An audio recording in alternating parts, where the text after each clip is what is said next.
I'm expecting a really great Q&A since people who logged on noticed that our live stream, it went dead, so that you've now experienced a devil attack, and that usually happens when, oh, sorry, start again. So alhamdulillah, bismillah ar-Rahman ar-Rahim.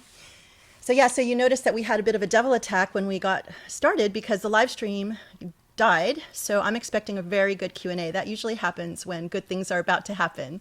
So alhamdulillah. So I wanted to just welcome everyone for another wonderful Q&A session. These are like really my favorites, as I've said many times. And I want to thank everybody for all the questions. We got a ton of questions, and of course, they're all amazing. They, run the range of all kinds of things. And so please say a prayer for me that I curate properly and we kind of introduce things that are really important to people right now and that, someone out there really needs to hear, inshallah.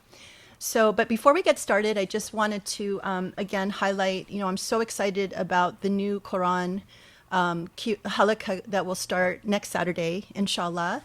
I have the benefit of hearing like little bits and pieces at night and, of what the professor is finding. And all I can say is that this will seriously revolutionize the way we understand the Quran. So it's such an important project that I don't know why we don't just drop everything and all like get behind it and do it. Because, even like with some of the questions that I've received here for the Q&A, a lot of people often ask, like, can you please ask the professor what this particular verse means? What does God say about this, that, or the other thing? And so I had one of those types of questions, and it was over something huge, because it sort of hinges on how you understand a particular verse or two or three in the Quran. And so I was sharing that question with the professor. And, normally he would probably try to answer something, but he was like, how can we understand like an isolated verse without understanding the context of what happens, the whole chapter, the whole message of the chapter.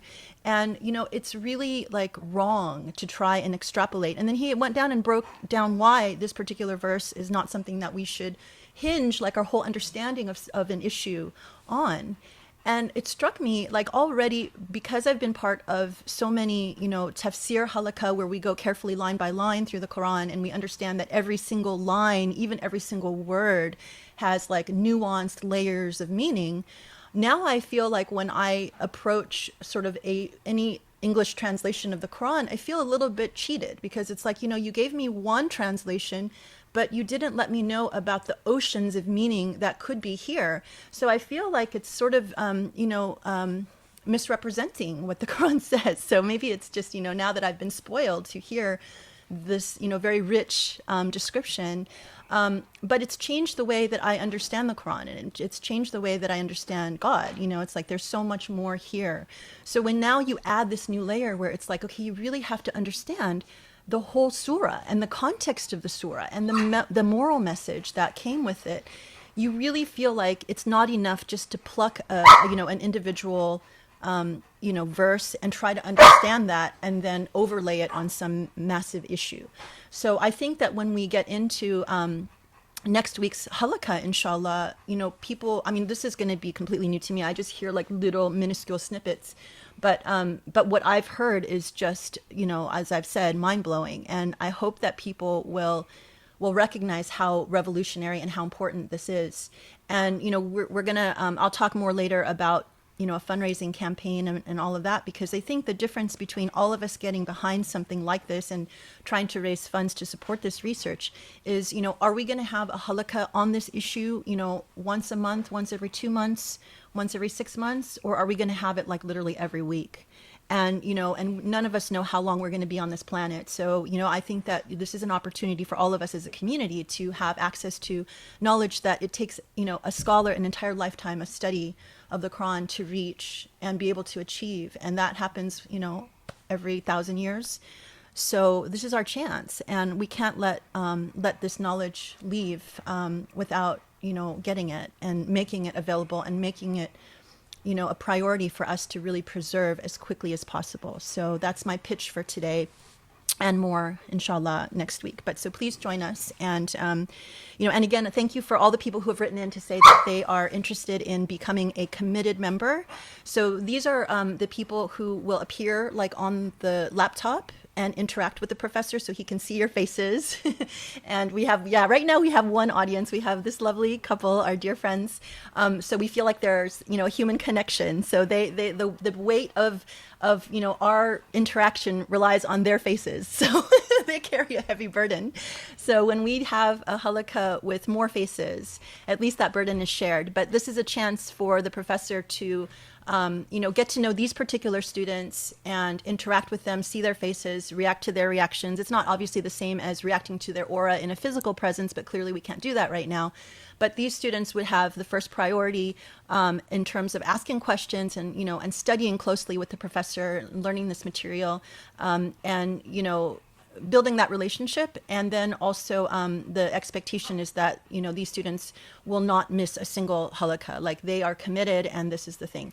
So but but that doesn't mean that this is not open for other people to watch on YouTube. I mean, clearly you can watch the recording, you can join us live stream as always, as we do with all the other halaqahs, but this is going to be something different and something special. So that's it. And so please do, if you're interested and you still haven't written me, that's fine. Just please write to me. Let me know about yourself, who you are, what your background is, what your interest is. And this is something that the professor will be looking at all of these to decide who he will include in that core group. So that's really why I am asking people to share about themselves. So thank you very much. And with that, I have like a bunch of questions from the last Q&As that we've had. I have new questions. So again, my apologies up front that we have way more than we can cover. But we'll continue, inshallah, to do more Q&As because these, I think, are really special and really important. And they really get at what people are concerned about.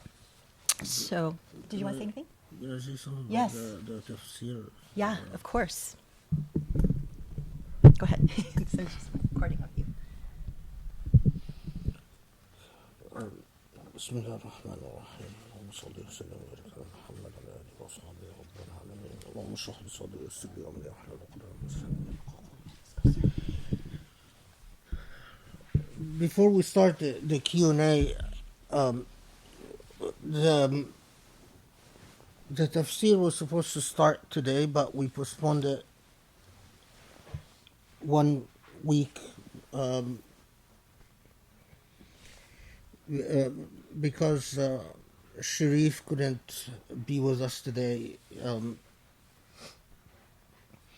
Anyway, what I wanted to say about the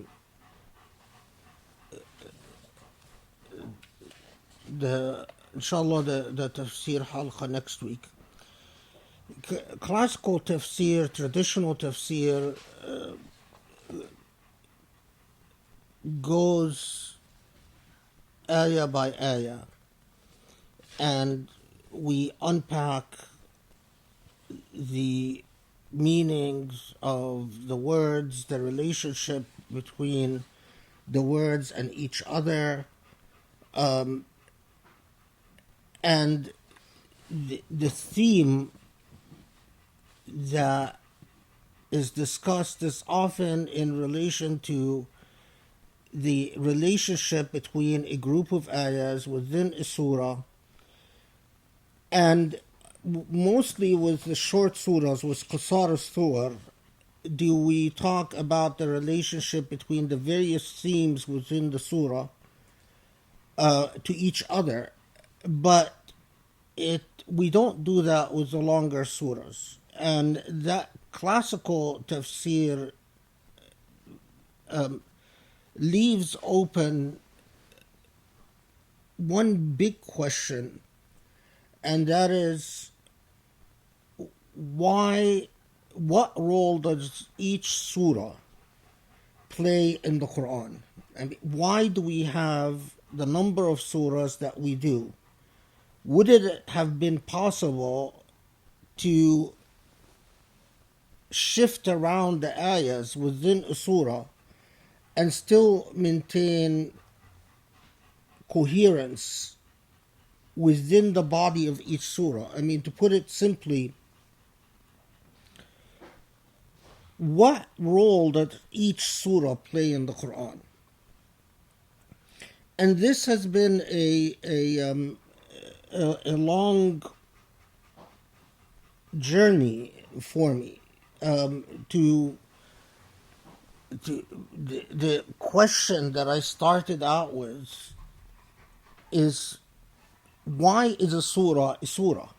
Why do we have the beginning of a surah, the middle of a surah, the end of a surah? And does a surah have a thematic coherence like the chapter in a book? Are surahs parallel to chapters? But why do we have the number of chapters that we do in the Quran? What message, is there a message that each surah, so when we say Al-Baqarah or we say Ali Imran or we say Nisa, do each of these chapters play or maintain a thematic coherence within each surah, so that the Quran could not have had a lesser number of surahs or more number of surahs? So in other words, is part of the divine intentionality, part of what God intended is for each surah to be the way it is. And what is that intention? So it's an approach to the Quran, and inshallah we'll talk more about this, but it's an approach to the Quran very different than the traditional tafsir approach. And out of respect for the inherited knowledge, I didn't want to touch that cycle of tafsir. So the tafsir that I regularly do, which is more very traditional, where I take each ayah and I sort of unpack what the ayah says and what the various opinions are and what the various schools of thought are and what all the different tafsirs said about its ayah and so on. I didn't want to touch that, and I'm leaving that as it is. Inshallah, we have it once a month. But the approach that I'm talking about, this other possibility of halaqas, doesn't pause at each ayah, but rather asks the total question of what is the role that each surah as a unit plays. So if we are able to finish the new cycle of tafsir, then in a way you would be receiving an introduction to each surah in the Quran, why that surah or under what circumstances the surah was revealed as a surah, and what is the total message of that surah, and why do we have that surah in the Quran, what specific role does each surah in the Quran play. So as a total package, what all the surahs of the Quran, what does Al-Baqarah do? What does Ali Imran do? What does Al-Nisa do? What does Al-Ankabut do? What does Surah Al-Nahl do? Why is it that the revelation would have been different if there was the Quran without a Baqarah, or if there was a Quran without Surah Al-Nisa, or if there was a Quran without Surah Al-Mujadila? That question is often ignored because I think a lot of Muslims that's not a methodology that they are taught or that they spend a lot of time on. And a lot of Muslims think that the Quran just repeats itself over and over and over, and they're not really sure what any particular surah plays in the Quran, what the role of any of the surahs in the Quran really are. And why is it that we have in Nisa, or why is it that we have Surah Al-Hadid, or why is it that we have Sajda, or all the various surahs? But I just want to underscore that the type of project that we're talking about, the halaqah inshallah that we'll have next week, is a sample halaqah. And I want to underscore this because it is very difficult, if not impossible, for me to be able to keep the old halaqas, the regular halaqas, the ayah by ayah, let's call them the traditional halaqas, the traditional tafsir halaqas, and then add to them a new line of halaqas with the approach that I'm talking about.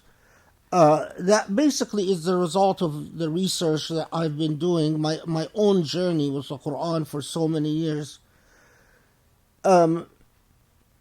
And for me to also keep a regular professional schedule of teaching and writing, and the new halaqas, for them to be done properly, need a dedication. And mean by that, they need faragh. They need that I am able to focus on delivering this knowledge for a year or so, to try to cover all the surahs of the Quran that I need to cover, and to deliver that crash course, if you will, in what each chapter in the Quran, at least from the research that I've been doing, with the role of each chapter, of the role of each surah, and why that particular surah is revealed at the time that it's revealed, and why it is a surah. Why isn't it shorter or longer? Why can't we take some of the ayat and place them in a different surah and still maintain a surah as an integral whole within the world of meaning? It just, the type of commitment that it requires to teach this material properly needs a commitment and needs dedication, not just on the part of the student participants, but on my part. And on my part, that means that I really cannot be teaching at the time. I need like a period of sabbatical where I am focused on teaching this material. And so it's a sample halaqah in the sense that I am doing it to give people an idea of what I have in mind. So I'm going to pick one surah, and I'm going to give basically a demonstration of the methodology that I'm talking about, and what type of approach that we would be exploring and that we would be studying. The hope is that we will be, through this sample halaqah, is that people can understand what I'm talking about, and we can develop a sufficient commitment to effectively be able to buy time, meaning to enable me to take time off teaching so I can deliver this body of knowledge before I leave this earth. And I do have a sense of urgency about it. It will be a shame if the years keep going by and I go to my grave never having delivered that knowledge. I mean, considering that considering that I don't see other Muslims doing it, and we don't see in the history of Quranic literature another scholar that has. We have scholars that have talked about thematic unity in the Quran. Fazl Rahman talked about it. Izutsu talked about it. Mustansir Mir talked about it. But what they mean by thematic unity is often seems like, let's see what the Quran as a whole says about jihad. Let's see what the Quran as a whole says about qist. Let's see what the Quran as a whole says about ihsan. What we don't have are people who try to engage each surah as a cohesive whole and deal with what is the message of the total chapter. Not let's see what the Quran says about the issue of adl or qist or ihsan or whatnot. So yeah, just keep that in mind, because I don't want to create the false expectation that that we'll be able to keep these halaqas and do them regularly. To do these halaqas while once a week while teaching and doing all the other duties I have to do when I am on my regular schedule would be just beyond my abilities, and would I pray to Allah that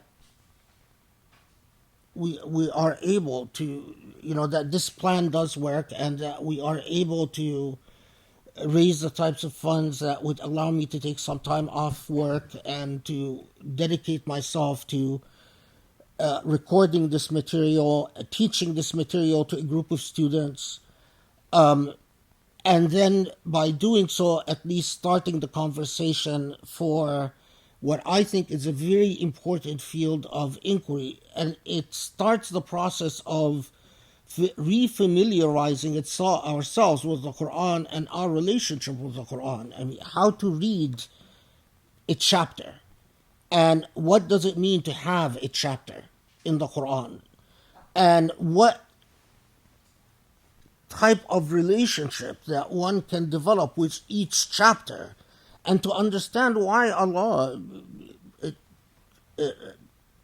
revealed the chapters that Allah revealed, not less, not more. Yeah. So let me just say, so my part of it, because my department is more the finances and the organization. I try to clear everything so the professor can really just focus on scholarship.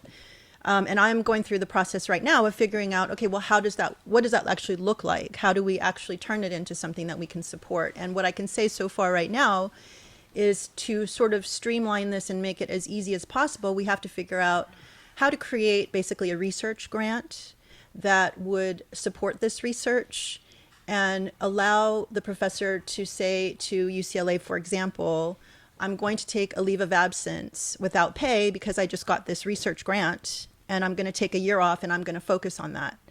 So what is that the size of that grant? I don't know yet. I'm trying to figure that out and running through the numbers. But in terms of what it means for Muslims supporting it, I think a very straightforward thing is if we can reach a certain critical mass of monthly donations, then let's say, okay, we need, for the sake of argument, 500 people to give $100 a month. And, I don't know if that's, what the number is, but just for the sake of argument, we need X number of people to donate X number of dollars every month so that we know that for the next year we have this amount coming in to support this research grant. Then we can get it. So that would be then the fundraising goal is, okay, let's see how many people. And, hopefully some people can give more, maybe some people can give less. I think Allah knows what people are able to give and would definitely reward any effort to support this. So, that's kind of what I'm looking at right now. And hopefully by the time we meet next time, I'll have a better sense of what that fundraising goal is. And, thank you. A lot of people have already started monthly donations. And so that is, definitely every single one gets us closer to achieving this goal. And I do believe, again, everyone who contributes to this will have a share in the reward because, on the final day, and it will continue to grow after you're gone, after we're gone. And all the people that will, it will revolutionize their relationship with the Quran and their understanding, that's going to all be part of the reward. So I hope that will, motivate people to be part of it. So inshallah. And then, it's also like, how people have these programs where you can buy a gift and plant a tree for someone somewhere. This is a good way to give a gift of hasanat to someone you love, and that hopefully that will continue to grow over time too. So there are a lot of different ways that we can, try to spread the word and encourage people to take part. And so I welcome anyone's creative ideas too. So if anyone has fundraising experience, grant writing experience, creative experience that can help, then please reach out to me. So inshallah, we'll make it happen. Inshallah. Okay, so on with the Q&A. The first question, are you ready? Are you good to start? Okay. So the first question, I'm going to read, it's kind of a long email, but it has to do with, okay, I'm hoping you can help me with a fiqh question. I'm aware of the hadith regarding the impermissibility of men wearing gold. Are you aware of the rationale and purpose? And this was a letter written to me. In other words, should this hadith be understood literally as gold metal, whether it's yellow gold, white gold, or rose gold? Is it because the gold is valuable? In other words, are platinum or titanium, which are more valuable, permissible simply based on a literal reading? And the reason I'm asking is because a new Muslim convert who is newly married prefers a gold color wedding ring, as that is his family's custom. He and his wife would like to understand the fiqh issues surrounding this. And so this person went around and asked several different scholars and got a really wide range of opinions. For example, one is that the prophetic prohibition of gold is definitive and categorical, and the majority legal position also includes gold-plated items, not just jewelry. So the prohibition of gold instruments, vessels, utensils extends to both men and women. And then it goes, there's a lot that they shared about that position. And then another said that from their understanding, the metal gold is what is forbidden, not the color. So a gold-colored titanium, silver, or platinum are all acceptable. So obviously that's on two sides of the spectrum. Some logical ones are that it's a luxury reserved for women because gold has been the standard for wealth, so it empowers women by making them the beneficiary of gold wealth within a society. And others have said that gold as a property lowers masculine traits, like Salafis like quoting this, saying that it lowers testosterone and sperm count. So, and the reason why this is also important, hang on, I just saw, is that, this is obviously someone who is a new convert, and I'm missing where she wrote this, but it basically says that, this also affects how a new convert understands how we approach our religion. And so that is the question. Oh, sorry. I'll just see if I had another thing. Okay. Can I see? Yeah.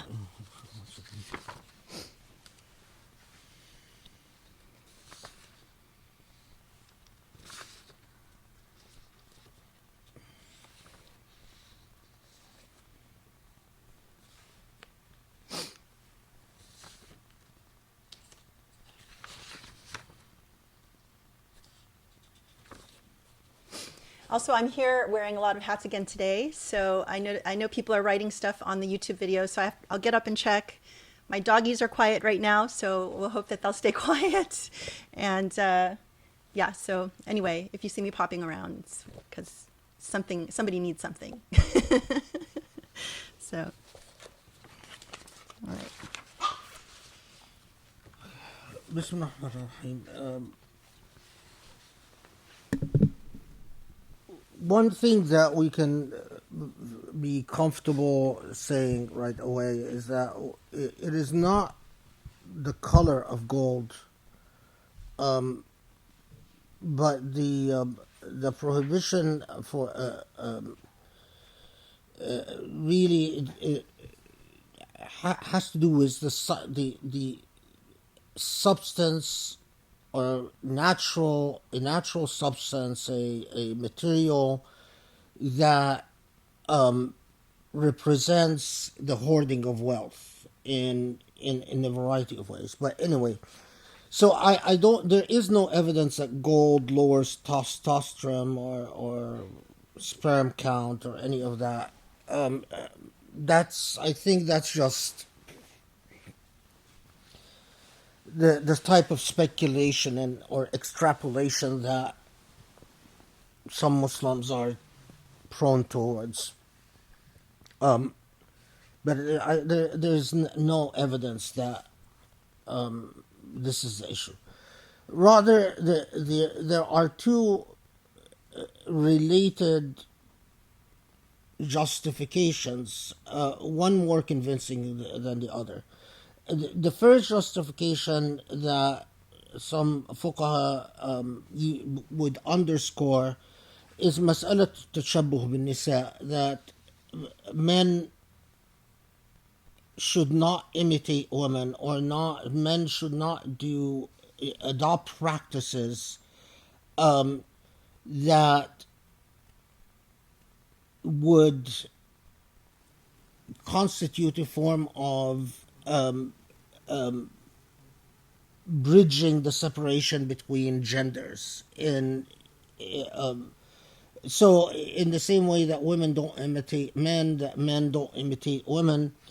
Of course, the main issue with this is that often gender practices and issues of imitations are culture prone and culture related. So, think of something like eyeliner, which for various Bedouin societies or various cultures was something that men, or the practice of a takahhul, where you put a form of eyeliner, something that was considered a masculine practice. In our day and age, when a man would put an eyeliner, it's not considered a masculine practice, it's considered a feminine practice.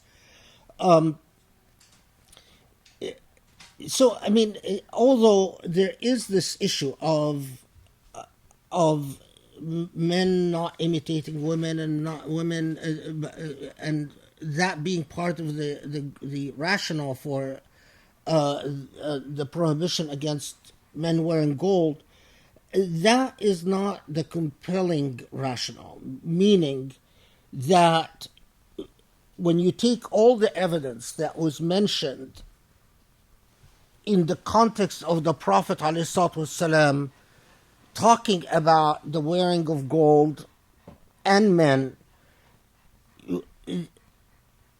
it is more the interpretive communities, in other words, more the jurists who extrapolated upon this prohibition, who brought up the issue of imitation or the issue of tashabbuh, than the Prophet himself, ﷺ. So in other words, that is not the core reason why men should not wear gold. And that is not, when you look at the evidence, that is not the main rationale or the main illah that is underscored by as an evidentiary matter. Rather, the issue has really to do with the hoarding of wealth. And the argument goes this way, that already in Islam, not the Quran in particular, repeatedly condemns those who hoard gold. And those who hoard gold, and by extension, we can say, platinum is included, jewels, anything that would constitute the hoarding of wealth. Why is that? Because when you hoard wealth, the differences between classes deepen, you do not circulate money in society, and those who are rich remain rich, and those who are poor remain poor. So in my view, For me, what, if you ask me, I think that the real condemnation in Islam, both in the Quran and Sunnah, is the hoarding of wealth, not just in the form of gold, but in the form of anything that constitutes the hoarding of wealth. So if you're a wealthy person and you develop this relationship with wealth that and this is an illness. There are a lot of rich people who are extremely stingy because they become addicted to seeing their wealth grow.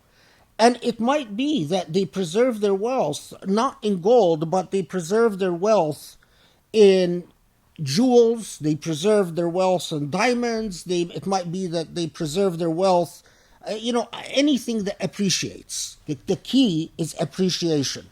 So I don't know, it might be that they preserve their wealth in Rolex watches, it might be that they preserve their wealth in, what else do people, real estate, so in other words, they want to covet wealth, they want to see it grow, and they want to eventually have it go to their children. What that does is that it prevents the circulation of wealth in society, and it encourages the coveting of money and accumulation of surplus without the investing of this money for the benefit of society at large. You're not investing it, you're not creating jobs, you're not creating livelihoods, you are just hoarding it. And of course, at the time at early Islam, at the time of the Prophet ﷺ, gold was the backbone of currency. And in order to combat that practice, the tendency for rich people to hoard wealth, the prohibition, and this is something that is often ignored by Muslims because of their relationship with the hadith tradition, the prohibition was not just against the hoarding of gold, whether you wear it or you keep it in a closet, but against the hoarding of other valuable material as well, such as jewelry and diamonds. Can a man not own any piece of gold, but instead spend his money in diamonds and preserve the diamonds? It's the same prohibition, but you just don't hear about it all the time because, as a cultural practice, we modern people are not accustomed to men wearing rings of diamonds. But the same prohibition is there. The same issue is there. So it's not the appearance of gold. It's the principle of the hoarding of wealth and the prevention of the circulation of money. In other words, it's the ailment is stinginess and the ailment is classism. And then the hoarding of gold and diamonds and is a manifestation of this ailment that we combat by saying, as a principle, we need wealth to be circulating. An exception was created, and this is the best way to think about it, is that it is an exception. An exception was created for women. Now, why was the exception created for women? Because of the fact that the saving of gold and diamonds was a way that women protected themselves from not being provided for by men. If men go to war and they die, or if a woman gets divorced, or a woman loses her husband, or a woman loses her father, it is the gold that she saved and the diamonds that she saved that will often save her from poverty. So it was a concession made to accommodate the particular power dynamics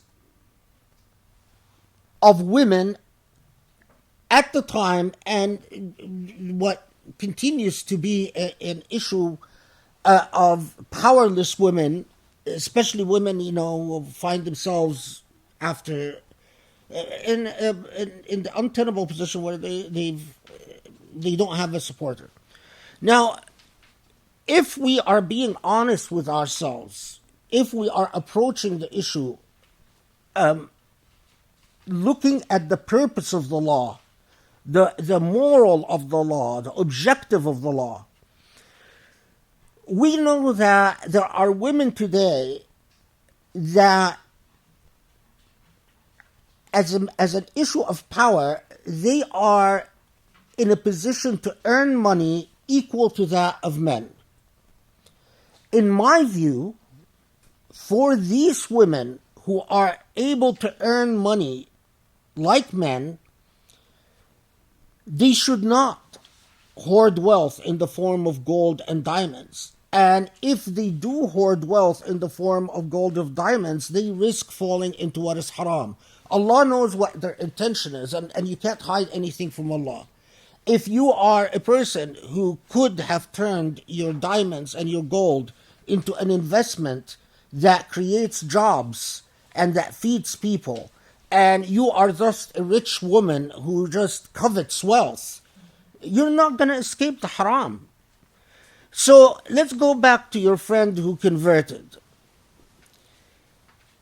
The traditional jurist in me remained I'm suspicious of anyone that hoards gold, but I understand it, and I know that women have an exception as long as it remains within reason for the purposes of zina and for the purposes of zina. What do you call it? Zina, fashion, and the purposes of security. But just keep in mind that Allah knows who is truly insecure financially and who has turned the practice into a monopoly of wealth and a form that becomes haram. But for men,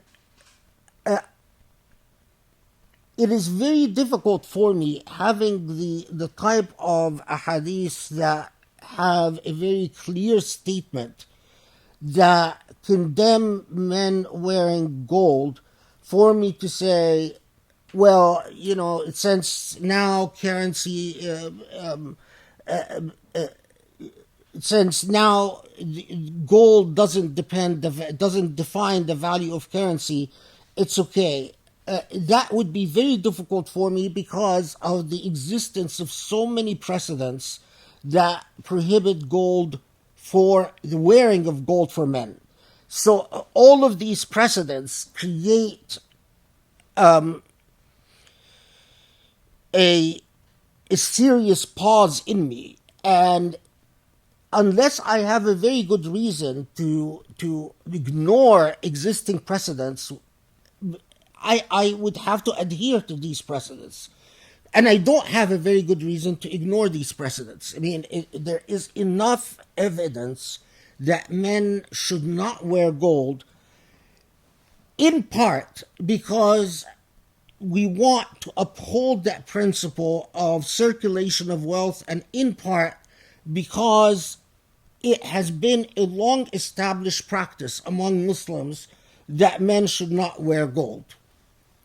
Now, having said that,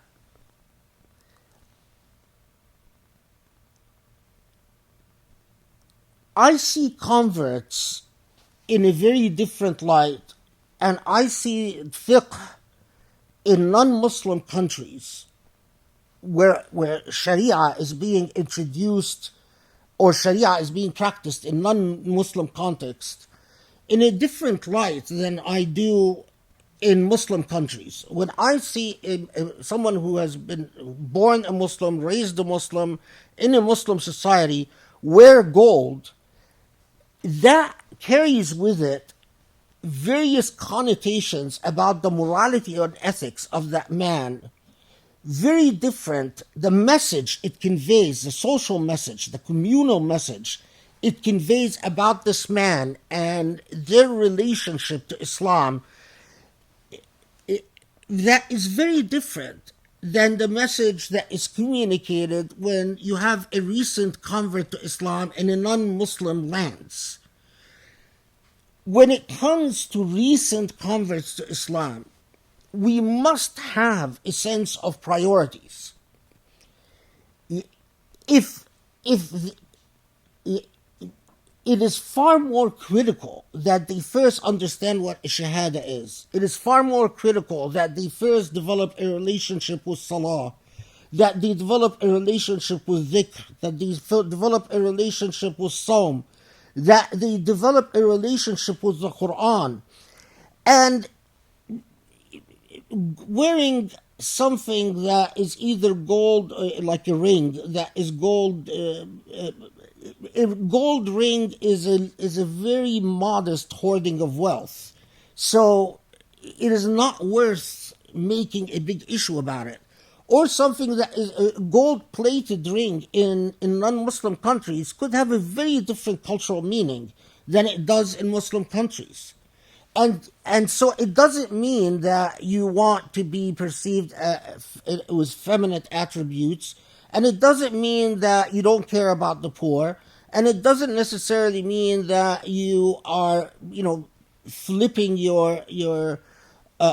flipping the those without means in society.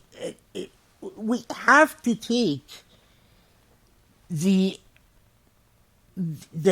universe of meanings for that practice in a non-Muslim country into consideration. And all of that would lead me to say, I just don't understand the mentality of Muslims who go to a recent convert, who is trying to develop a relationship with their faith and make a big deal about what they're wearing on their hand. I mean, do you really think that Allah looks at this human being and says, of all the issues that I am going to hold you accountable for, I'm going to give priority to that ring in your finger? If this man truly understands their faith, they will come to a day, the day will come where they will be able to answer this question on their own. If they develop a relationship with their Islam, and they, read enough books, and they attend enough classes, and they listen to enough halaqas and lectures and so on, they don't need to be told. They will someday decide, this is consistent with me being a Muslim, or this is inconsistent with me being a Muslim. But it is not, every time we choose what to talk to a convert about, we are representing our faith. And it's one thing to teach a convert about what Islam says about hoarding of wealth, and then have them reach the conclusion that my ring constitutes a hoarding of wealth. And it's quite another to come and say, Allah doesn't want you to wear this ring.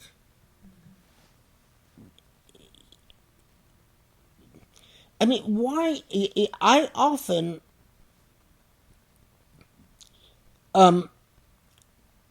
feel that when Muslims approach converts where they exercise their own insecurities about their own faith and their own identity by taking it out on the convert.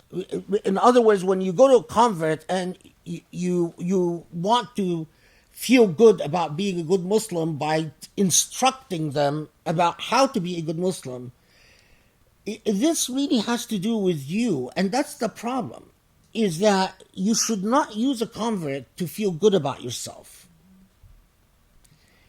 That's really wrong. And we often miss the fact that the type of iman it takes a human being to become a Muslim often far exceeds the iman that someone who is born and raised a Muslim has. And so, really, in many situations, we have nothing to we should refrain from educating a convert. We should just basically tell a convert, here's where some good resources, and send them off on journey. But it shouldn't be up to every, Joe and Mo to go to a convent and start trying to direct them as to what their faith requires.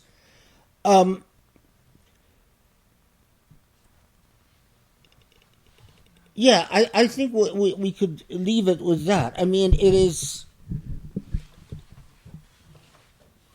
in my entire life as a Muslim, and someone who has spent his entire existence studying Sharia. It's really interesting because when I think back,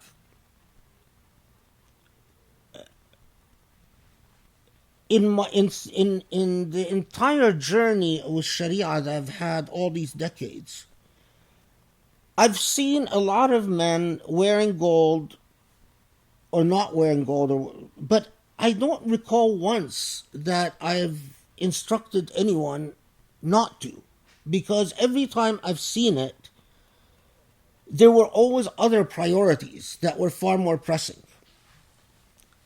I've seen it with men who are wearing gold who are basically not good Muslims. And so if I choose to talk to them about something, I'm not going to talk to them about the gold. I'm going to talk to them about the essential problem, and that is their lack of faith and their often insolent attitude about God's laws. And gold is sort of I would rather talk to them if they're wealthy about the way that they fail to give zakah and the way that they fail to give sadaqah and the way that they fail to support the poor. And by the time we go through that, I don't have any energy and time to talk to them about the gold wearing. And then I've seen some Muslims who, are wearing gold ring, but again, there have always been far more important things to talk about.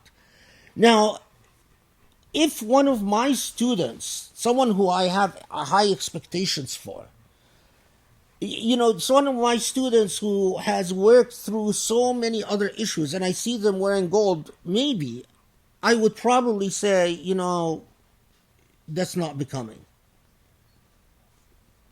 But it hasn't happened, because by the time someone gets through the process of being my student, they reach a resolution by themselves. And so I'm trying to say is that we have to shift our attitudes. We can't continue picking on converts in this way. And it is not, we have to understand that for every law, there is a universe of reasons and issues and causes and objectives. And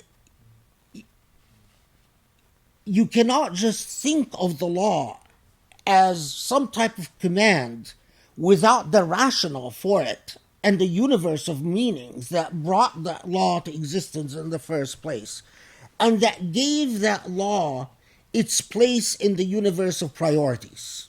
And the universe of priorities is very critical. Alhamdulillah, I just have a couple of follow-up questions to go with that.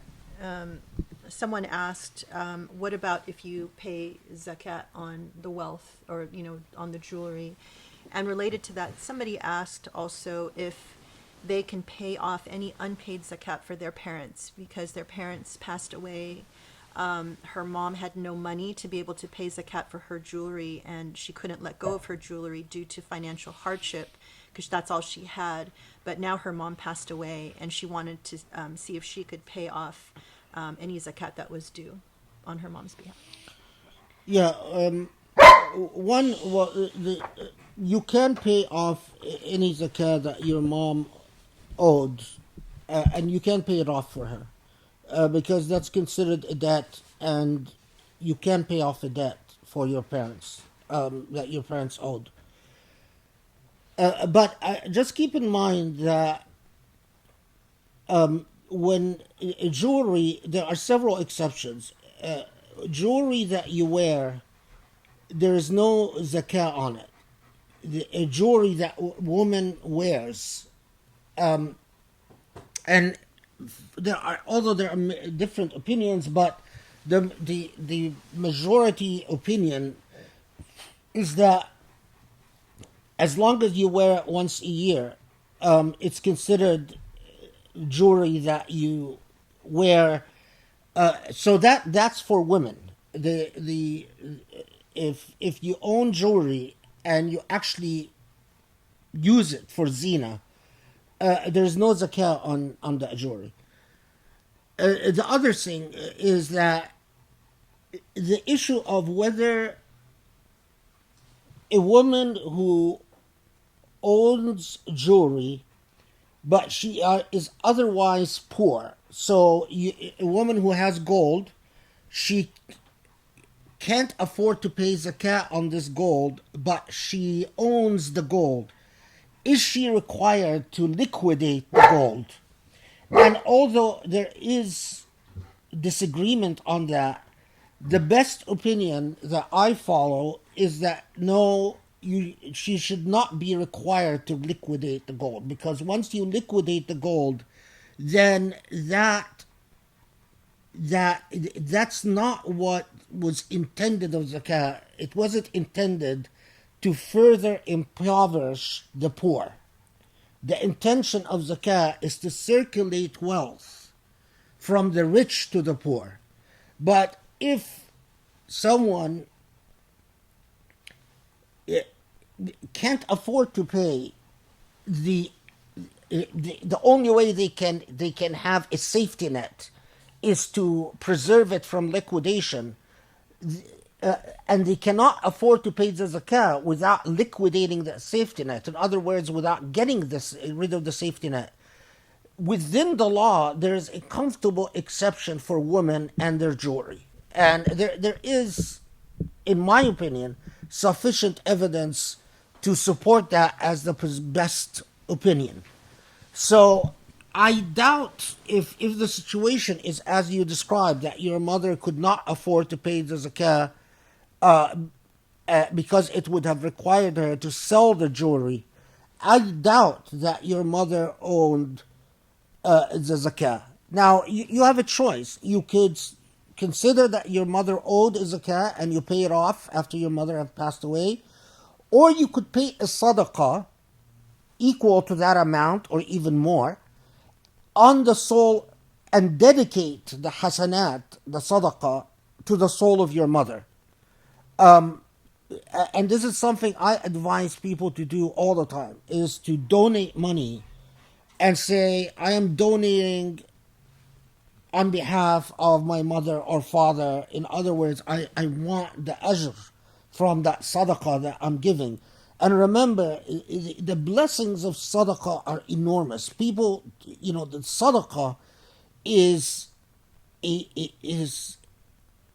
as if God has given you the key to God's barakah, God's blessing. And people don't, if people were fully cognizant of that, sadaqah would be a constant reality in the life of Muslims, like it should be. So you have a choice, whether you take the fiqhi position that she owed zakah and you pay off the zakah, or you just say, I'm not sure whether she owed zakah or not, but I'm just going to pay it as a sadaqah for her soul, which would be very advisable and would be very kind of you. Alhamdulillah. Are you doing okay? Okay. So we are going to stay on the topic of finance or money. So I have a couple of questions that came in that have to do with financial matters. So the first one is it permissible to deposit money in high interest bank accounts for the purpose of collecting interest over time to pay off tuition fees for personal education, children university education, personal debt, or even support academic institutions like the Usuli Institute. And the second question is, there's a long enduring debate in my local community regarding the permissibility of bank loans to either buy a house, start a business, or engage in other financial activities. There are different legal opinions on this issue, and I find the debate lacking in clarity. The Quranic principle on riba, or interest, is a central point in this debate. The majority seem to be of the opinion that due to the need of the circumstance, one can take a bank loan if other avenues are closed. In other words, if the harm in not taking the loan outweighs the harm in taking the loan. A great example is when buying a house, where the unclarity takes place, for me at least, is to what extent does the harm outweigh the good principle apply in, for instance, when starting a business or building an institution? How does one decide the limit of harm, and how should one negotiate all of this ethically and religiously? And I'm going to add one more thing too. Someone asked if, they work in a context where they help people in the financial sector improve their businesses, and some of those companies also are not Muslim, but they deal in interest. So is it okay to work in a business where you're helping financial companies, like as a consultant and that kind of thing?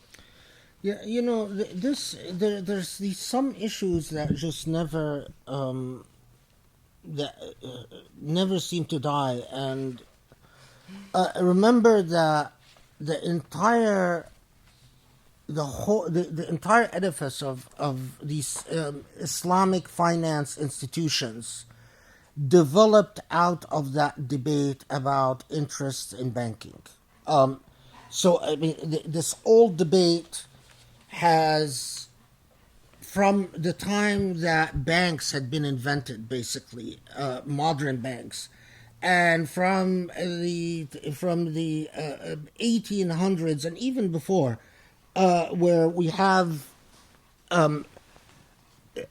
that traditional contemporary institutions of banking and interest bearing loans. We've had that debate, and a great deal of material have been written about it. And so many fatwa. So, I mean, a huge body of literature. Islamic banking and Islamic finance, which developed in direct response to this debate, has had very mixed success record. There's some, for instance, some very famous lawsuits that came out of Britain, where Islamic finance companies were basically charging what amounted to an interest, although they didn't call it an interest, they called it, some form of murabaha or another. And courts condemned these companies for, in effect, overcharging their clients more than a traditional mortgage would have charged. The problem is this, and to take this, things back to its roots. Usually, the prohibition on interest, it all comes from the field of riba. Usually is not just condemned in Islamic law, it's condemned in Jewish law.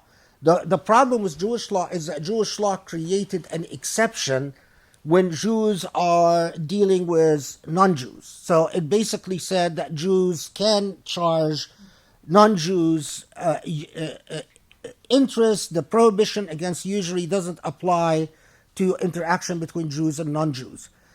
That, of course, there are various opinions within Jewish law. In Christianity, things became diluted because although canon law prohibits usury, like all religious traditions, the whole role of law and law as a possible obstacle to salvation became compromised in Christian theology, because in Christian theology, if all you need to do is accept the Savior, Jesus as your Savior, then, God is going to forgive whatever usurious practices you engage in, and that diluted a whole great deal of issue. Although, if you talk to hard-nosed canonists, the people who truly believe in canon law, they'll tell you usury is forbidden. It's a sin. Okay, so that's the funny thing, is that all the religious traditions condemn usury. And not only that, but even the common law and civil law system condemn usury as well. Why? What is so awful about usury? Well, what's so awful about usury is that it reaffirms institutions of dominance and oppression in society. Because those who have exploit the need of those who do not have and say, we will give you money to circulate, but you have to pay it back to us extra. So, as a rich person, which is exactly what's happening all over society, where wealthy people sit in their offices, on their behinds all day, and they have working people go out there and work, and they make money basically by supplying currency. They don't engage in any form of useful labor.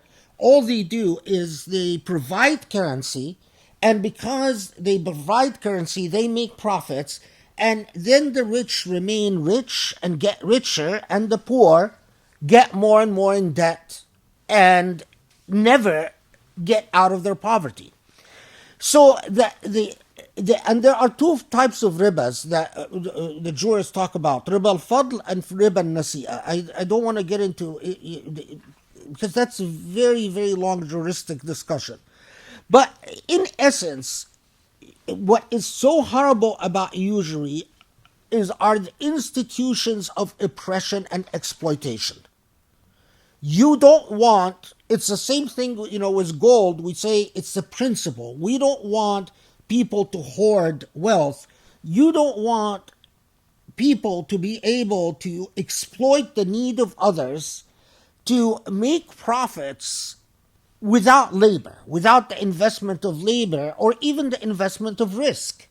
Because what that does is that it creates the institutions of power that we see all around society. Institutions where there is an elite that owns most of the wealth. They keep making their wealth grow larger and larger without taking any risks, without investing any labor, without engaging in any opportunity risks. And while the common folks are the ones that take all the risks, the ones who could lose their health, the ones who could get sick, and so on. So now, the issue is this, and this is why this has remained such an entrenched issue. The issue is this: to be real and to be honest when we talk about things. The Islamic civilization, we allowed the Islamic civilization to crumble. We allowed the caliphate to end. We allowed Muslims to break into 1 million different nation states, each nation state having its own currency, which makes these Muslim countries dependent and weak.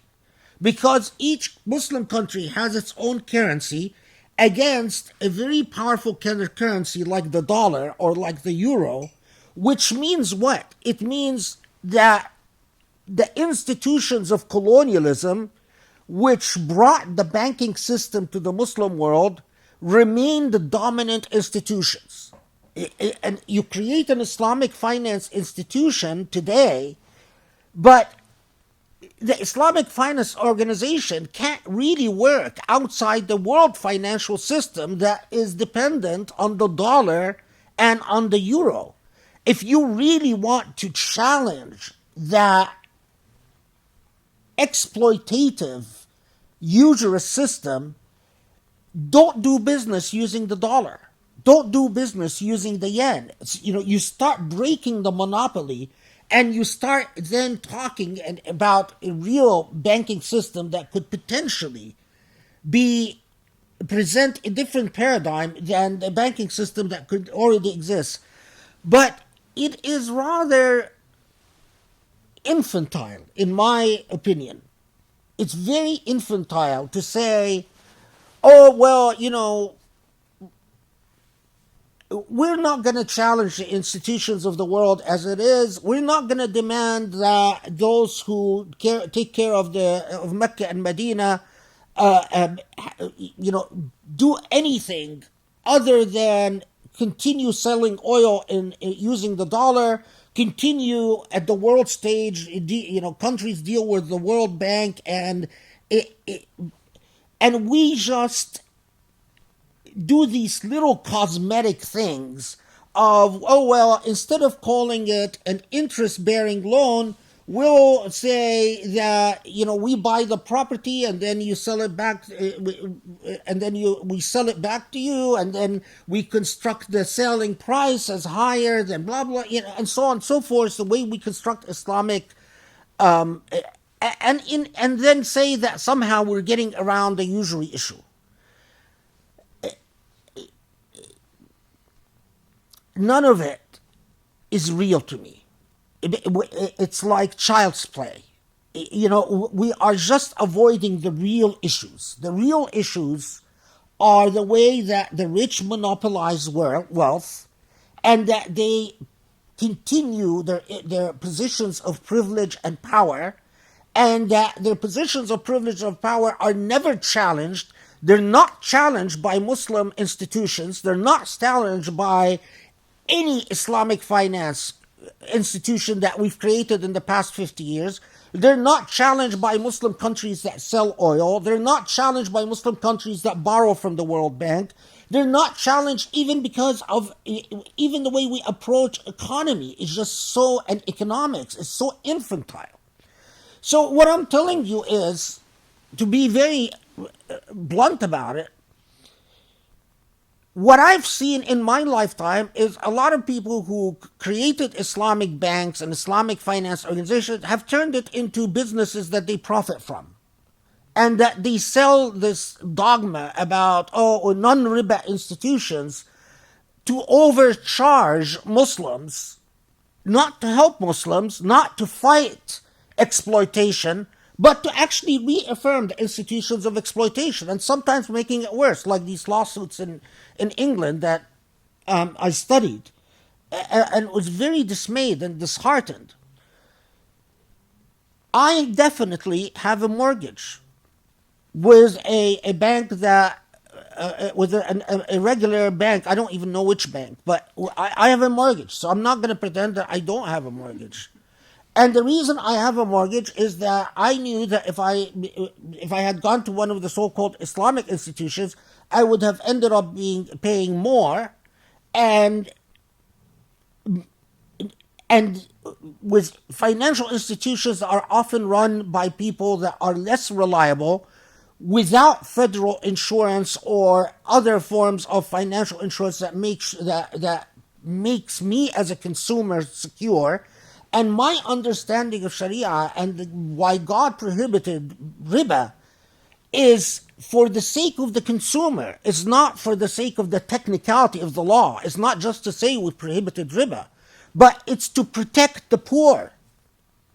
And I wish we can challenge and we can break the world financial system that is premised on the exploitation of the poor. But that challenge is not going to be carried out with cosmetic changes that we call Islamic banking, that we see today. So no, I don't think it's a matter of balancing between harm and good, as that might have been the way it was explained to you, because that's the way Muslims think you can do Islamic law. Oh, what Islamic law is balancing harm and good. That's not what law is. Law is far more complex than that. Law, it has objectives and has operative causes and have contingencies and have a adilla that you have to evaluate. It's not just a matter of balancing harm and good. It's a matter of understanding why the law is there. And my opinion, Allahu Alam, Allah knows best, but my opinion is for Muslims who don't live in Muslim countries, especially for those who don't live in Muslim countries. Muslim countries raise a whole type of set of different issues. Among them, for instance, if you deal with Islamic banking, can you end up like my mother put all her life savings in an Islamic bank, but then the Egyptian government came and stole all the money because of the battle between the Islamists and the government in Egypt. And so my mother lost all her life savings because the Egyptian government stole it. Now, if in hindsight, I would have told my mother put your money in a regular bank because of the political instability and insecurity that exists in a country like Egypt, where Islamic banks can be targeted overnight just because the government wants to steal the money of the Islamists. But for Muslims living in the West, the issue of if you go take a loan from a mob, from the mafia, where they charge 50% interest and 60% interest and 70% interest, I will tell you that is clear usury, but interest within the banking system in the world government in the world banking network that currently exists, I can't call that what was intended behind riba. I mean, there needs to be a total approach to reforming this. Part of it is run for Congress and pass better usury laws. I mean, the problem is usury laws have allowed the charging of up to 30% interest, and they don't call it usury. Part of it is that as Muslims, what is far more effective is to start a movement where we change the laws, where we define usury in a more Islamic way, so that, for instance, charging more than 10% would be usury instead of 30%. I think that would be a far greater Islamically relevant response than saying, well, no, I'm just not going to take a mortgage, or I'm not going to... well, Allahu Alam. I mean, I know that some people are just not comfortable, and whatever, regardless of what you say, they just don't want to deal with interest, and I respect that. But I study the problem from a comprehensive perspective, and I look at the reason we have the law and the stated logic of the law, and I'm not convinced that there is an alternative to interest banking, a reasonable alternative, unless we go and actually start changing usury laws within the United States and then within the world system, and then perhaps start reforming the banking system so it's not so exploitative. The issue is exploitation, people. Whether that exploitation uses the word riba or interest, or doesn't use the word interest. So I am not comforted by an Islamic financial institution that still exploits people, but just doesn't use the word interest. That doesn't do it for me. So to answer the question about, earning interest to pay off debt or helping helping companies that do that. I mean, obviously, we don't really have a choice as far as which financial system we I use. think it is fine that if you save money with interest to educate your child, just make sure that you pay the zakah on this money. Uh, you know, and I don't think that there's a problem with Muslims working in the banking system. I mean, if a Muslim, there are many individual cases. So if you have actually a good, decent, moral Islamic financial institution that wants to hire you, and at the same time there's a regular bank that wants to hire you, but that decent Islamic financial institution is going to pay you somewhat less, then I would tell you no, take the job with the Islamic institution. But if you have when a lot of the Islamic institutions that I know about are actually quite exploitative in their practices. And so if you come and ask me about one of these Islamic institutions and you say, should I work for them or should I work for, I don't know, what Bank of America? And you might be surprised at my response because some of the Islamic institutions that I know about are far more exploitative and un-Islamic in their practices than the Bank of America. If you told me I my training and my career is in banking and the only jobs that are available are with banks, should I become homeless or work for a bank? And I would say work for the bank, because that is the world financial system that exists. And until Muslims get their act together and understand that they must be relevant to the world and relevant in meaningful ways. So for me, it's far more important to get the Muslim world. It's a far more Islamic cause to get the Muslim world to be less dependent on the World Bank and the loans of the World Bank, or to reform usury laws in the United States, or to reform a lot of banking laws in the United States. That's far more relevant and far more Islamic to me than the cosmetic type of stuff of, it's technically interest. Remember that the issue is usury.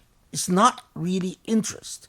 All the fiqh, all the jurisprudential discourses that revolve around the question of usury, we just for convenience, we've grown accustomed to talking about interest, assuming that all interest is usury, which is not, always true. Which is not always true. Thank you. Here, I want to say something before we resume. This is to people out there, and especially, the young students of Sharia. I want to tell you that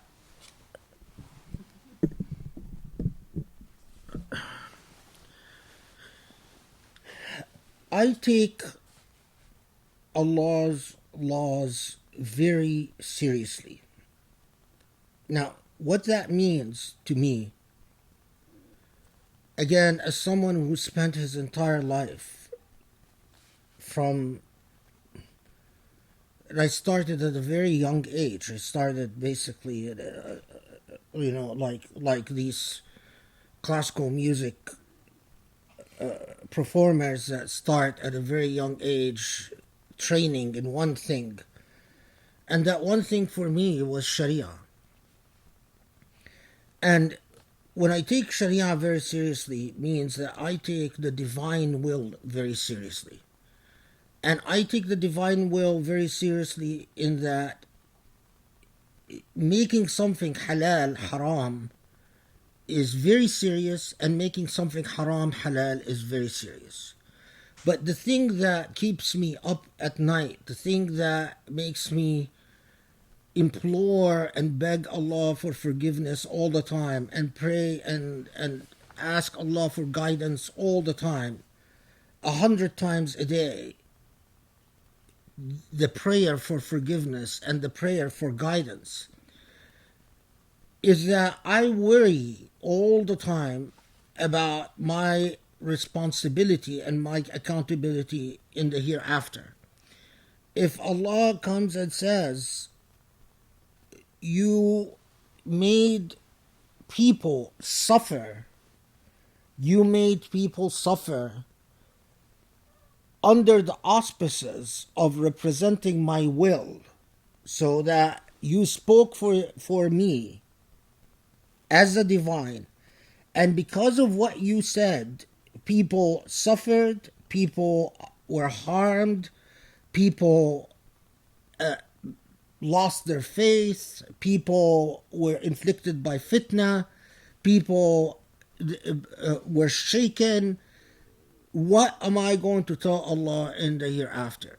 That's a very serious responsibility. So my attitude is always to try to solve a problem. Any legal matter that comes to you is a problem, and your role as a purported expert in Sharia is to examine and study things from all sides, from all aspects, in order to maximize the benefits and minimize the harms to the extent possible, without at the same time diluting Allah's law. So you take the prohibitions and the permissions, both the halal and haram, very seriously. That is an entire life engagement, and it's much safer to just simply refuse to engage. It's much safer to say, you know what, I don't know, don't ask me. But sometimes, for those who have been put in a position of study, those who have studied and studied and studied the tradition, they don't have that luxury. They don't have that luxury because if they fail to act upon what God has given them, well, that's their responsibility. That's an accountability in itself. If you could have spoken for the divine will in a rational, reasonable fashion, and you fail to do so, well, there's accountability as to that as well. So in everything, keep in mind that I am constantly trying to navigate the evidence of the divine will, the various adillah, to the best of my ability, in order to avoid the specter of accountability, where Allah says, you did not do a thorough job, you did not do a good job. And that's a very heavy matter. It's not, to just say something is haram and to have that impact the life of people in a way that could be quite material and quite serious is not just is not something to be taken lightly. That's a very serious matter, and that drives everything. And that's the way your relationship to Allah's law should be. A reverence that if you cannot be engaged at the level of your conscience and totally and fully and completely, then don't even venture there.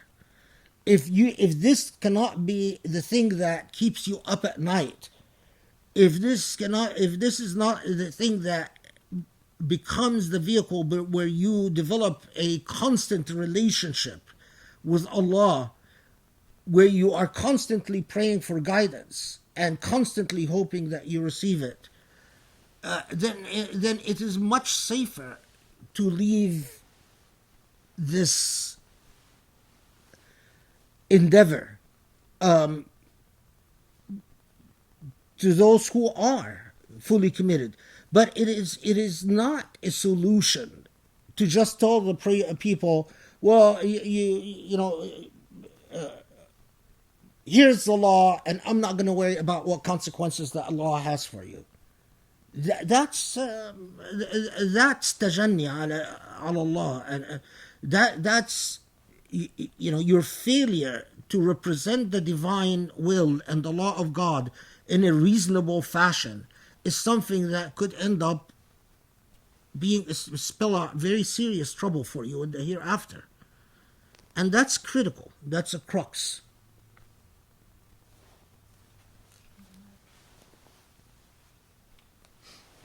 Alhamdulillah, that was so powerful and important and beautiful. Thank you. And I think you must have known what next questions I had for you. No. I don't know. I have no idea. So yeah, just a reminder, these questions are cold for the professor. He has no idea, because the very first Q&A, I thought I should show him, and then he was like, why? So now I just serve them up, and it's amazing, right? I mean, alhamdulillah. So, and I take that, what he said, also as a sign of like what the next question should be. So, here we give a lot of hard time to people who are businessmen and engineers and doctors and all of that, who try and, convey or teach Islamic law. And I hope that a lot of what we do here increases people's sensitivity and discernment to how inadequate and how wrong that is. And because I think we are shocked oftentimes seeing how many people feel so comfortable speaking on behalf of God, and it's like here we're like, oh my God, if you knew your accountability, you would shut up. And so I hope that that's conveyed, but some of it comes out in some questions too. So here's a couple of questions that I think are really apropos. Characteristics of a jurist. So I think also, we've talked here a lot about just the role of scholars and discerning, a good scholar from not. So here's a relevant question. Characteristics of a jurist. There are many scientific fields similar to Islamic studies that are complex and would require a long time of dedication for someone to become an expert in one of these fields. How can someone become a jurist, but also specialized in a scientific field? For example, being a medical doctor and a jurist to provide health-related legal opinions about euthanasia, or a sociologist and a jurist to give a legal opinion about hijab in a society where Muslims are considered a minority. So that's one. And then on the theme of literacy and Muslim intellectual life. So what is the role and function of the Muslim intellectual in the intellectual activism that is needed to revive and contribute to our shared intellectual landscape? What qualifies a person to be a Muslim intellectual? And what are the terms of engagement or conduct that Muslim intellectuals should engage each other with and with the wider community?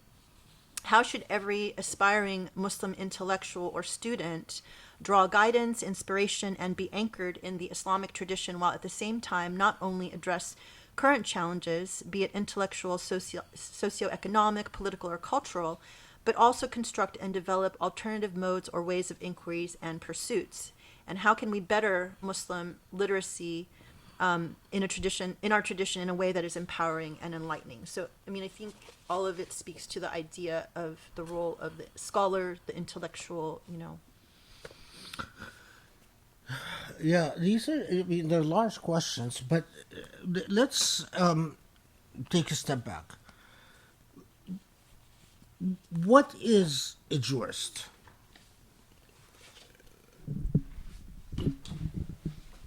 Specifically, a faqih, a jurist, is someone who specializes in scrutinizing, comprehensively understanding, scrutinizing, and analyzing the adillah of the divine will. In other words, what tells us what God wants or doesn't want from us. Well, one option is for God to be present and to speak to us directly. Well, we know that revelation ended with the Prophet Muhammad ﷺ.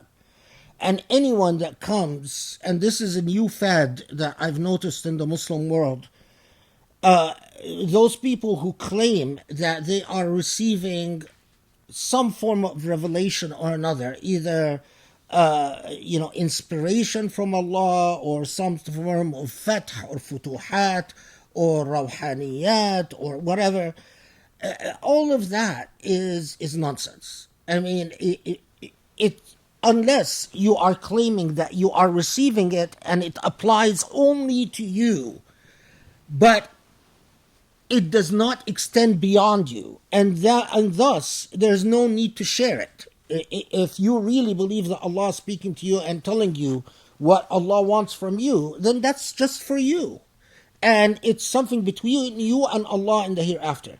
But the minute that you extend beyond yourself to tell people what Allah wants from them, what Allah wants from them as opposed to you, you have invoked the divine authority. And what are the foundations of the divine authority? The foundations of the divine authority are the adillah, the indicators, the things that point us to the divine will. Where are those indicators found? Well, they are found in the text of the Quran. They are found in the tradition of the Prophet ﷺ, his teachings. They are found in the understandings of the family of the Prophet, Ahlul Bayt, and the companions of the Prophet's teachings, how they understood things. Why is it relevant? Why does it carry precedent value? Well, because we assume that since they lived at that time and they learned from the Prophet, then their interpretations have persuasive or sometimes could be binding authority, depending.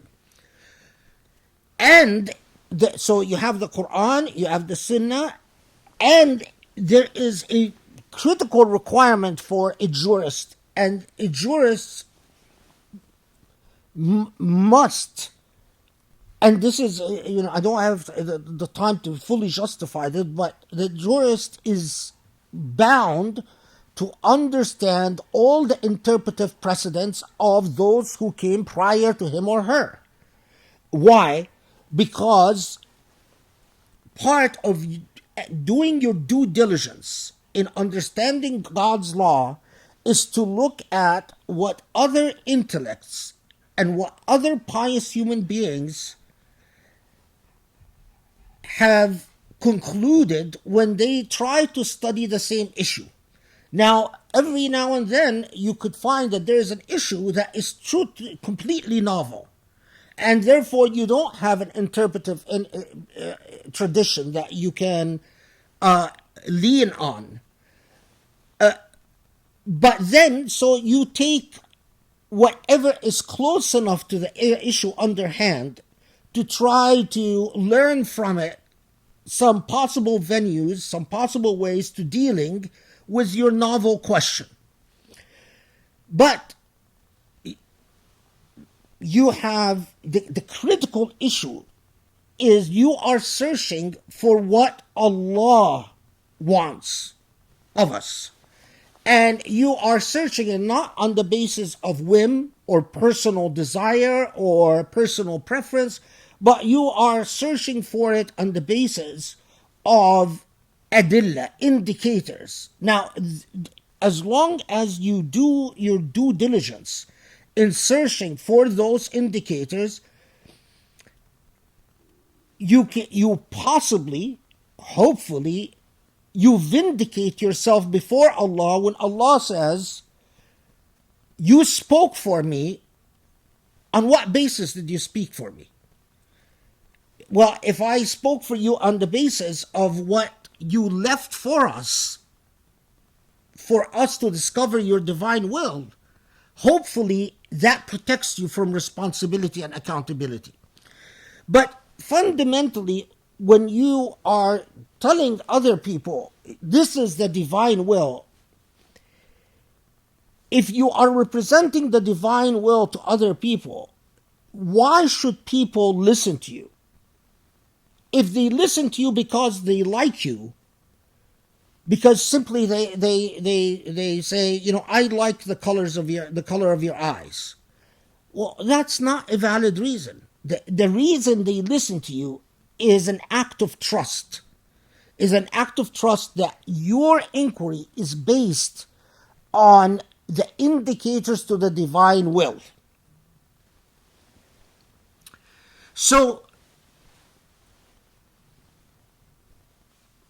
what constitutes a jurist is diligence in studying all that is relevant to the discovery of the divine will.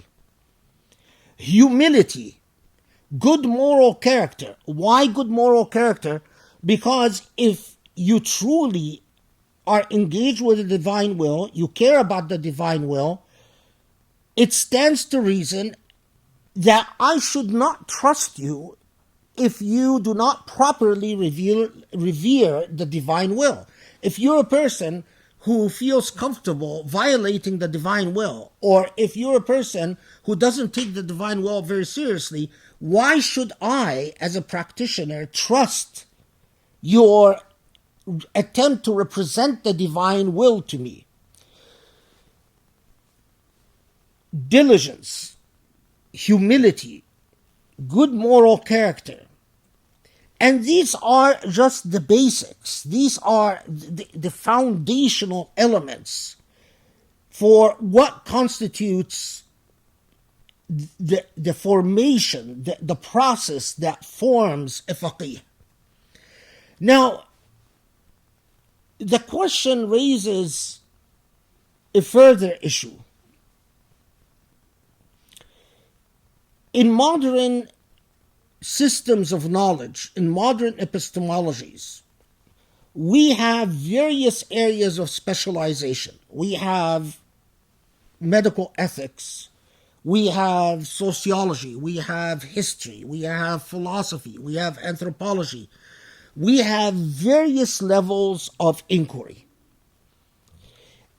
A jurist who truly cares about the divine will cannot afford to ignore the various fields of inquiry that might lead to a better understanding of the way the law should apply to a given set of circumstances as yielded by the various fields of knowledge.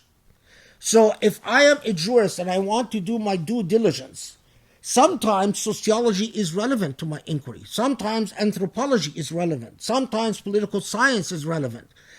And it is part of the due diligence of a jurist to study whatever is relevant to the question that they are dealing with. If they fail to study it, then they might miss something that is very important for a proper representation of the divine will and the divine law as it applies to a given situation. Now, can a sociologist or a medical doctor or an anthropologist or a historian represent the divine will? Well, that entirely depends on whether they deal with the adillah, with the indicators beyond their field of specialization. So let's say I am a sociologist. Can I make a claim about what God wants based solely on my study of sociology? The answer is no. Sociology is not enough. But is what I'm doing as a sociologist relevant to understanding the divine will? Absolutely. And a good jurist would read what I do as a sociologist in order to understand what. So let me give you, I read a dissertation. I was serving on a committee of a doctoral dissertation from Turkey. And the person wrote a very interesting dissertation about practices in Turkey related to marriage and consent. How in real life consent or lack of consent is practiced in various parts in Turkey when it comes to marriage.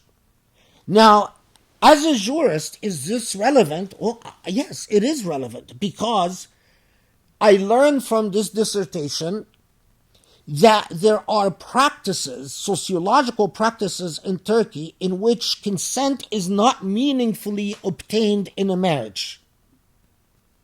And it would be a dereliction of duty, it will be malpractice, if I ignore the sociological reality that generates consent or lack of consent in marriage. But is the person who made the study equipped to represent the divine will just on the basis of their sociological studies? The answer is no.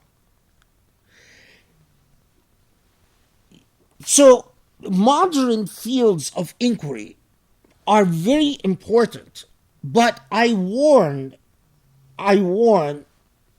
against the tendency of those who specialize the function of a jurist. And that is why fiqh is a very, very serious matter, because fiqh is the one field that is truly cross-disciplinary. A true faqih must understand history, must understand sociology, must understand anthropology, must understand philosophy, must understand political science. A true faqih is obligated to study and to learn everything that impacts on the legal issue at hand. I am concerned, and I've been concerned for years. It's one thing to, for instance, study medicine and to say, I'm going to write on Islamic medical ethics.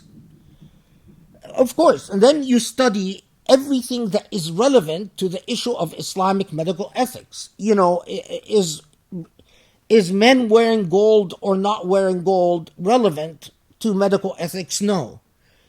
Probably not. Is women wearing nail polish when they do wudu relevant to medical ethics? Probably not. But is reading in al-Kindi and reading al-Sahrawardi or reading Mullah Sadra relevant to medical ethics? Probably yes. And so if you really want to do Islamic medical ethics, you're probably going to have to learn to read these texts and to see what they said about problems of the human body and the treatment of the human body, and then go on this analytical process of deciding, well, what part of the tradition remains relevant and what part of the tradition is no longer relevant. And you present your research, and you represent your research not to reach an ultimate question as to halal and haram, but to represent your research so that the faqih can read it and can weigh it in as part of the totality of the evidence in reaching an opinion about what is halal and haram. This is very different from the current mess where someone goes to medical school and then he goes on the board of some Islamic center and then starts giving Sunday classes and starts pontificating about God's law just because they read Al-Halal wal-Haram by Qaradawi or they read, some other. That is a huge liability in the hereafter. And quite frankly, I don't understand the psychology of these people. Clearly there is an intoxication, there is an allure to holding yourself as a person of authority. You're a businessman, or you're a medical doctor, or you're a dentist, or you're an eye doctor, and then on Sundays you get to play Islamic scholar. Yes, it feels good as you do it because you enjoy being looked at as an authority. You enjoy people saying, oh wow, look at how much he knows about God's law. But in the hereafter, I think you're in serious trouble. Because in the hereafter, you are going to be held responsible for every act of misleading that you generated by playing the role of a faqih, because you didn't exercise due diligence. You're not equipped to study all the adillah, but you pretended to be equipped. And I don't understand those people. I've seen so many Arabs and Indo-Pacs play this game where, they're a dentist or they're an eye doctor or they're a businessman, and then they go into the Islamic center and mashallah, they become an imam. And what, do they really think they're not playing with their hereafter? Do they really think that they are not going to be in serious trouble in the hereafter? This is not what they trained for. This is not what they spent their lifetime studying for. They haven't gone through the process that is required, the type of piety and the type of humility and the type of reverence to knowledge and to the type of attitude that you develop towards ilm that is drilled into you if you're properly trained. They don't have any of that. And so what they do is a pretense. It's a form of children, taking roles as they play child games. It's a very serious responsibility, and I pity these people. I often just feel like, if they knew what they were doing, if they seriously knew that what they were doing,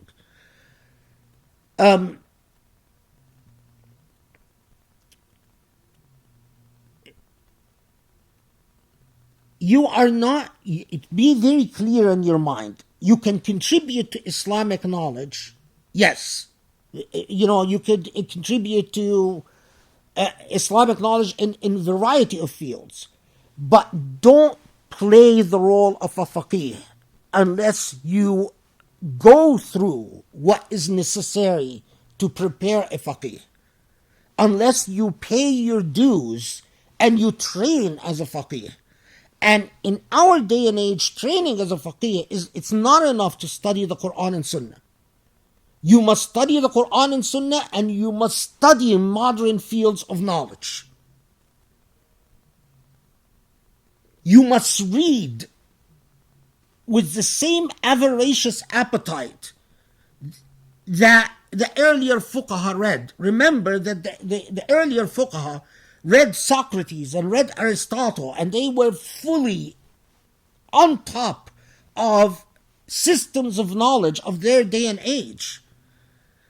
Law is sacred endeavor. Law cannot be, it is the most sacred endeavor you undertake.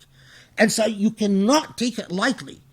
And my advice, first and foremost, for anyone that goes into the field of law, Islamic law, is piety. If you don't have piety in your heart, then you're not equipped. If you don't live with Allah, if you don't fear Allah, if you don't love Allah, then you're not equipped. then take yourself out. Otherwise, you are really risking your hereafter in every sense of the word. When I see anyone talking about Islamic law who doesn't have piety, I listen to them as a secular scholar, even if they're Muslim. In my mind, they're secular, meaning they are as if, someone who's talking about a tradition from a perspective who's not Muslim. Because for a faqih to speak, a faqih must be anchored in piety. There was a part to the question about the role of the intellectual.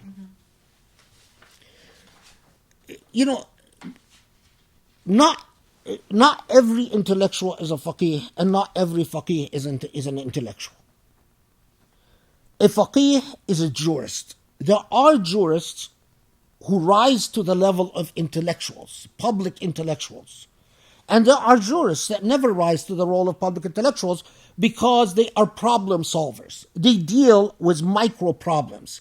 They don't look at the macro level like an intellectual does. And an intellectual looks at law, ethics, sociology, anthropology. An intellectual looks at the macro level, not to tell us the halal and haram, but to augment our wisdom about history, or about systems of government, or about the way societies work and social movements.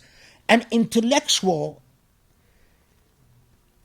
is like, if you imagine, you take someone, we hear about people like Hamid al-Ghazali, Ibn Rushd. Ibn Sina was, for instance, an intellectual, but not a faqih. Ibn Rushd was an intellectual and a faqih, but his writings as a faqih are distinct and separate and apart than his writings as an intellectual. Ibn Taymiyyah was both a faqih and an intellectual, and his writings as a faqih are separate and apart from his writings as an intellectual. Ibn Khaldun is remembered as an intellectual, but not as a faqih. No one really studies what Ibn Khaldun said about law. It's not very important. But what Ibn Khaldun said about history and sociology are very important. So, what does it take to form a Muslim intellectual? Let's separate. There are many intellectuals who are not Muslim or who don't come from a Muslim perspective. Meaning what? The first key thing for someone who would count as an Islamic intellectual, as opposed to just an intellectual, is not that they're Muslim. No. Is that their commitments are Islamic. In other words, they are committed to the Muslim Ummah. They are committed to the Islamic faith. They are committed to understanding the past of Islam and the future of Islam for the good of Islam. What defines an Islamic intellectual is, to put it bluntly, someone who cares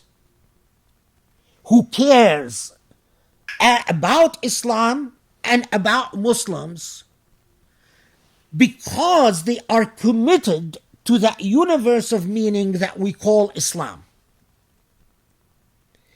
For me, an Islamic intellectual must also have piety.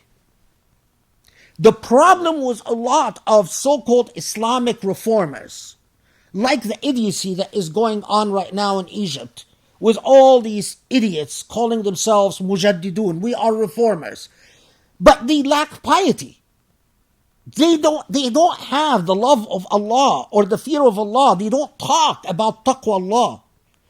Think about Christian reform. How many Christian reformers do you know of that were not piously Christian? All Christian reformers wore their piety on their sleeve. No one would take them seriously as Christian reformers unless they wore their piety on their sleeve. How many Jewish reformers do you know of that were not proudly Jewish and piously Jewish? I defy you to find any meaningful Jewish reformer who is not proudly Jewish and piously Jewish. Even when they criticize Jews in the most vehement terms, they did so out of love and commitment to their faith and to their tradition. It is only in the world of Islam where we find people who are proudly secular, like Nawal Saadawi in Egypt. Everything she says indicates she doesn't believe in God, she doesn't believe in Islam, she doesn't love the Prophet, she doesn't care about the Prophet, but we are willing to accept her as an Islamic reformer. That's nonsense. Unless you have love and piety, you don't. First, establish your piety, and then come to me as an Islamic reformer.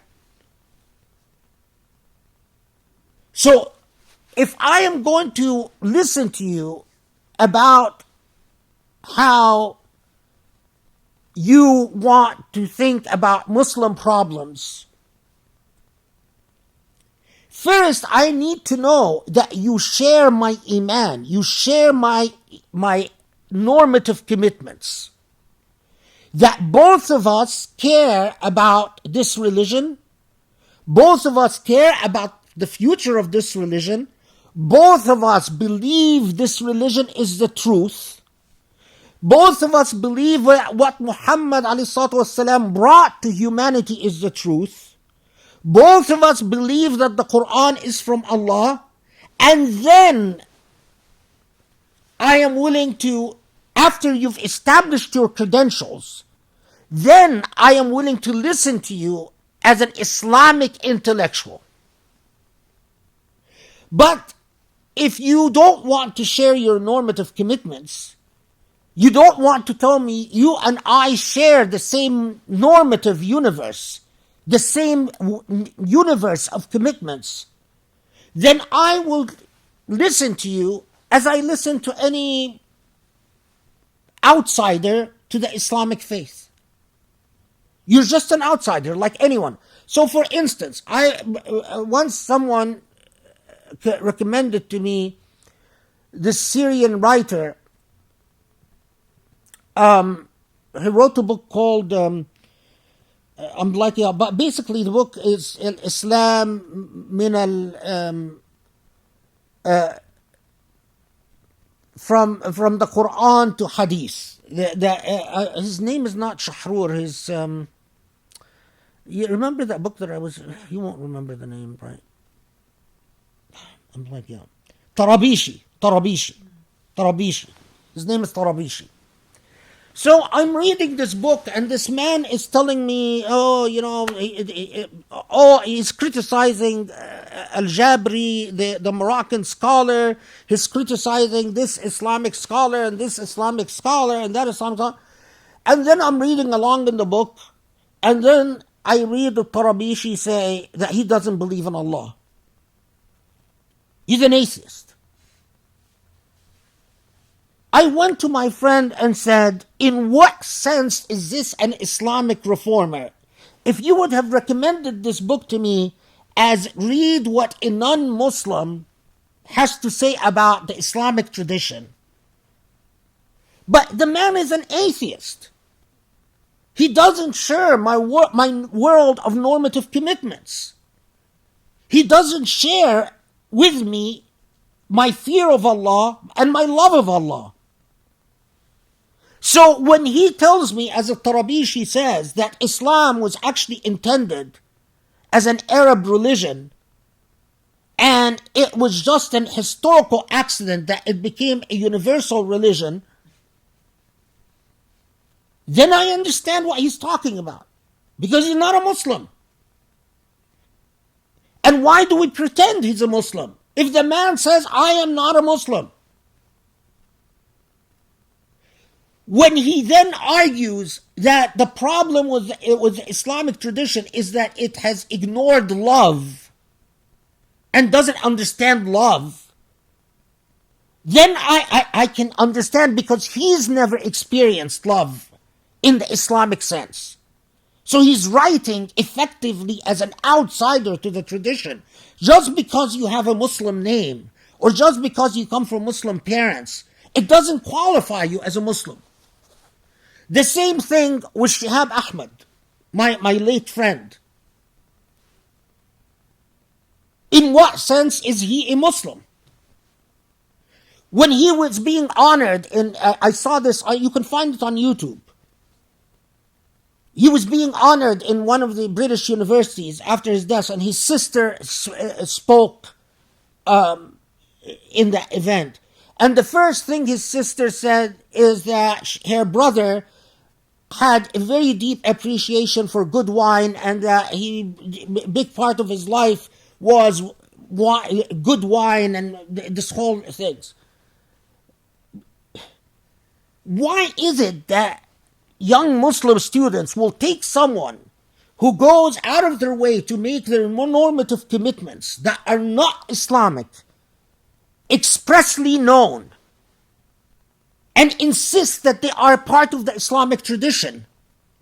If we were not a colonized people, if we were not a dominated people, if we were not a brainwashed people, where would that happen? Have you ever heard of a Christian reformer who's not a committed Christian?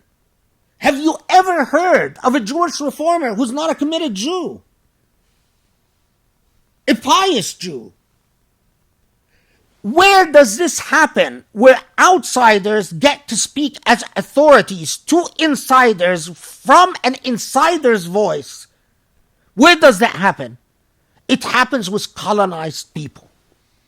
People who've lost the right to self-determination. For instance, look at Native Americans. A lot of the people who speak about American Indian law are not Native Americans. They didn't grow up as Native Americans. They don't understand the Native American experience, but they get to speak as authorities. Why? Because Native Americans are colonized people, dominated people, people who do not have the power to define the world of authority in their own universe and their own space. It is only colonized people that demonstrate the type of trauma that we demonstrate when we say it is possible for someone to represent our subjectivities from the inside who doesn't share our world of normative commitments. For you sociologists out there, for you anthropologists out there, study this and you will find that it is a symptom of colonized people. So yes, for all you young students out there, when I read something, I always ask myself, am I reading an outsider or an insider? Am I reading someone who approaches this tradition from a world of normative commitments that are bound and loyal to this tradition? Or am I reading someone who has normative commitments that either are outside the tradition or are irrelevant to the tradition? And that then allows me to be in the proper space as I read them. So you want to be a Muslim intellectual, Fine. Muslim intellectual cares about the fate of the Muslim Ummah and the fate of this religion. For me to consider you, to take your bona fides as a Muslim intellectual, I need to know that you are committed, you share the world of normative commitments that are owed to this tradition and this religion and to our God and to our Prophet ﷺ.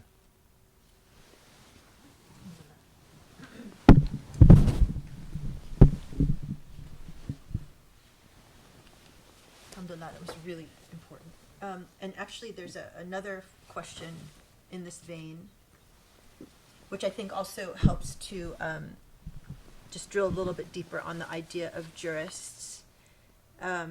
So the context is the unprecedented advancements in technology have allowed us nowadays to collect data on a societal level.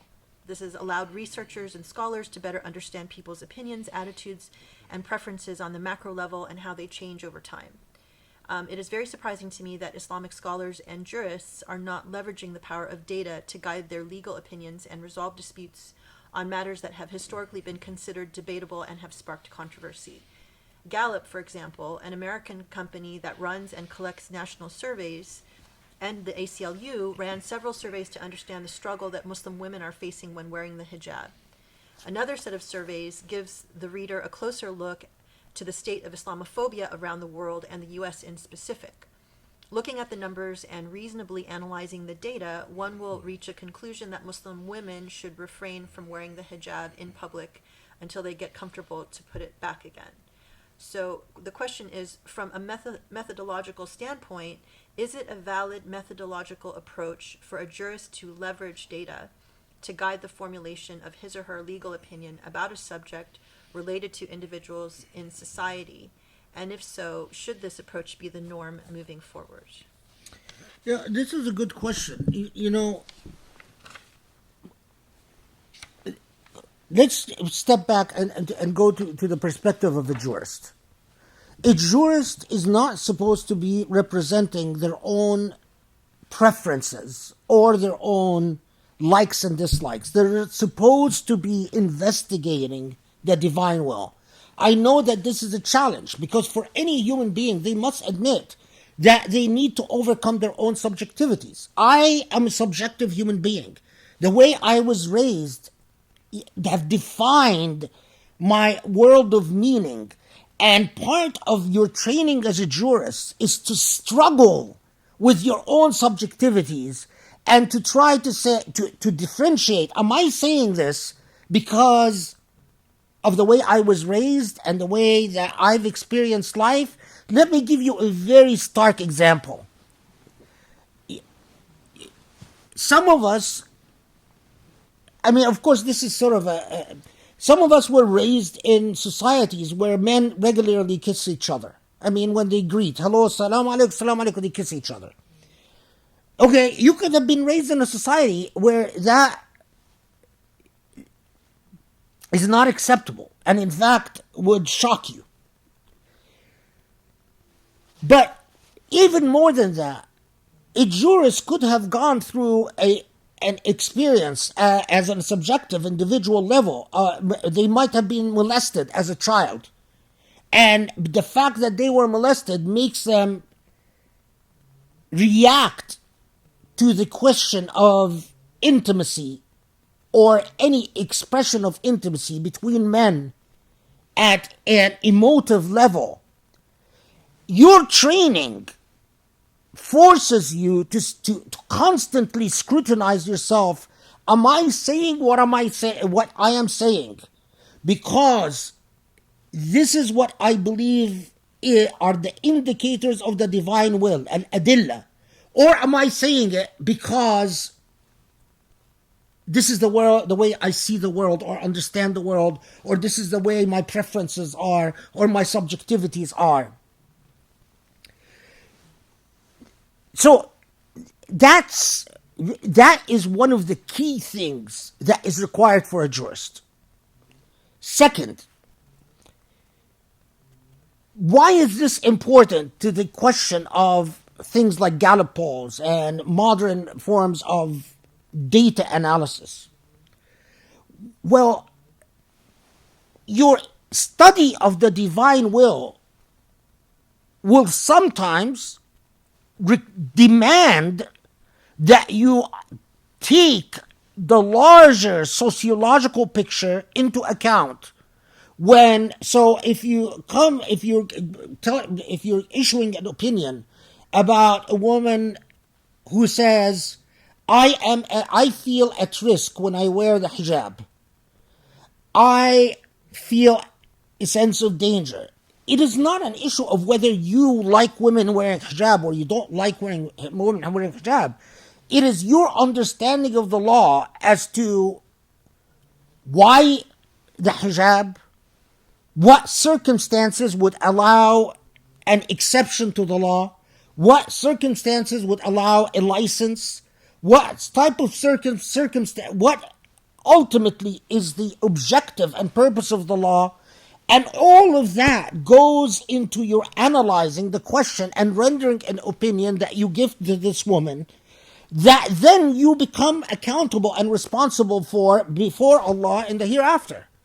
And if you've done your due diligence, if you've spent your time researching the evidence in a thorough fashion, the chances are Allah is going to forgive your mistakes because you've done what you can. But if you were negligent in the way you approached the evidence, the chances are, even if you ended up giving the right opinion, that you were negligent, and you might be held accountable just for your negligence, for your lack of humility and your insolence with the divine law. So, yes, it is critical that modern day jurists understand modern systems of knowledge. The problem with many of our so-called jurists is that they are really imams, not fuqaha. A faqih is someone who their whole framework is the study of the law and everything relevant to the law. And everything that is relevant to the law includes data like Gallup polls. An imam is someone who just basically knows how to recite the Quran, has read some hadith, but has not studied, is not equipped. And so for a lot of these imams, part of the requirements for a faqih is intelligence. To be quite honest with you, is IQ, is the ability to read and analyze, is the ability to read and understand, is the ability to read more than Quran and Hadith, but to actually read philosophy, to read theory, to read empirical research, to not just the ability, but the actual act is that as a human being, that's what you do with your life. A lot of those imams in mosques have never opened a book of sociology in their life, have never opened a book of history in their life, other than these dogmatic Islamic books that don't really tell history; they tell stories. In my view, that's the problem, is that we don't have real fuqaha, or have very few fuqaha. Colonialism has stripped us and has thoroughly impoverished our institutions, and we never re-emerged out of that, because it is unfair when we go to imams who don't have the intelligence and don't have the wherewithal, they don't have the methodologies, they don't have the training to actually serve as fuqaha, and then we go and pose fuqaha-like questions to these imams. And of course, what they give are knee-jerk reactions. They shoot from the hip.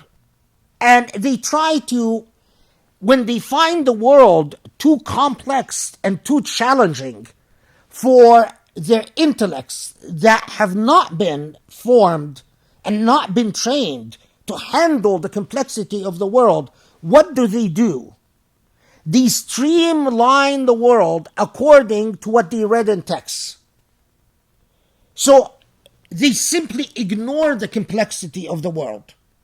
They create a make-believe world in the in their own little spaces as imams, in which the world fits the Quran and Sunnah rather than the Quran and Sunnah dealing with the world. So what you get from them is something completely detached from the world in which we live in. And then we start, well, maybe then God's law can't deal with the modern world. And that's a very dangerous thing to say. But that's the natural result of the lack of serious educational institutions. Azhar has been destroyed by despotism. Do you know you can't teach anything in Azhar without the Egyptian Amn al-Dawla saying it's okay? Sheikh al-Azhar can't write an article in Egyptian newspapers without Amn al-Dawla reviewing it and saying it's okay. And often Amn al-Dawla will not even allow Azhar to say anything or respond to anything. So Azhar has been emptied by despotism. Secular despotism has completely destroyed institutions like Azhar. They don't yield anything. They don't yield fuqaha. They yield technocrats.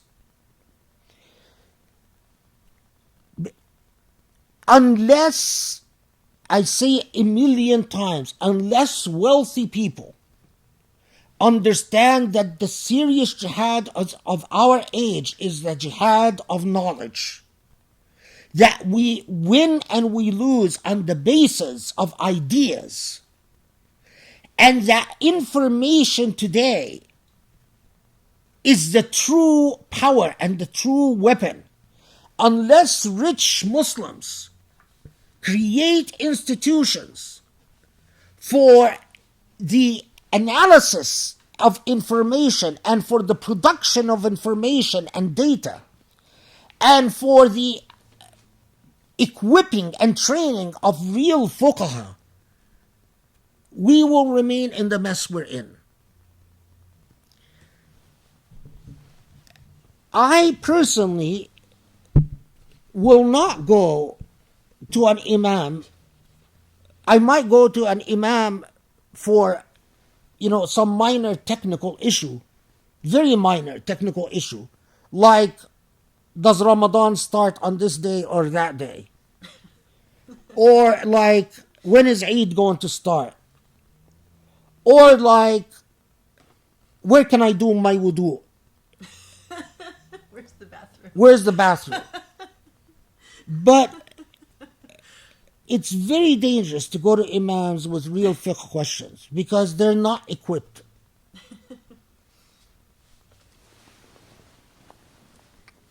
Alhamdulillah, thank you. Are you doing okay? Okay. We have a lot of big questions, but I have some relatively smaller questions too. So since you touched upon a social convention issue, I'm going to ask this one. My next question pertains, this person actually, thank you because we got a lot of great questions from this person, you know who you are. My next question pertains to social norms and behavior that evolve over time in a society, such as hugging and kissing during greetings. For example, men hugging women in greetings or vice versa. I have an understanding of this subject from a sociological perspective, but not from an Islamic one. How does Islam reconcile social norms governing modern society and the permissibility or moral acceptance of these norms in Islam? Yeah, these are the really tough questions because, if we had, ideally, we would have a juristic culture. In other words, there would be a lot of fuqaha, men and women, And ideally, we would be able to engage in serious conversations about questions like that without fearing that we would be labeled either liberal or promiscuous or fanatic or, all the different labels and we would exchange in serious discourse in order to fully explore what the divine will could be about these evolving situations. And if we had that type of rich interaction, the state of Islam in our world would be quite different. But for instance, a lot of people don't know that actually a lot of jurists especially in the jurisprudence in the first 4 centuries of Islam, said that men kissing each other is either haram or makruh. Now, and the irony is that a lot of them would say that touching the nose is okay, but not kissing.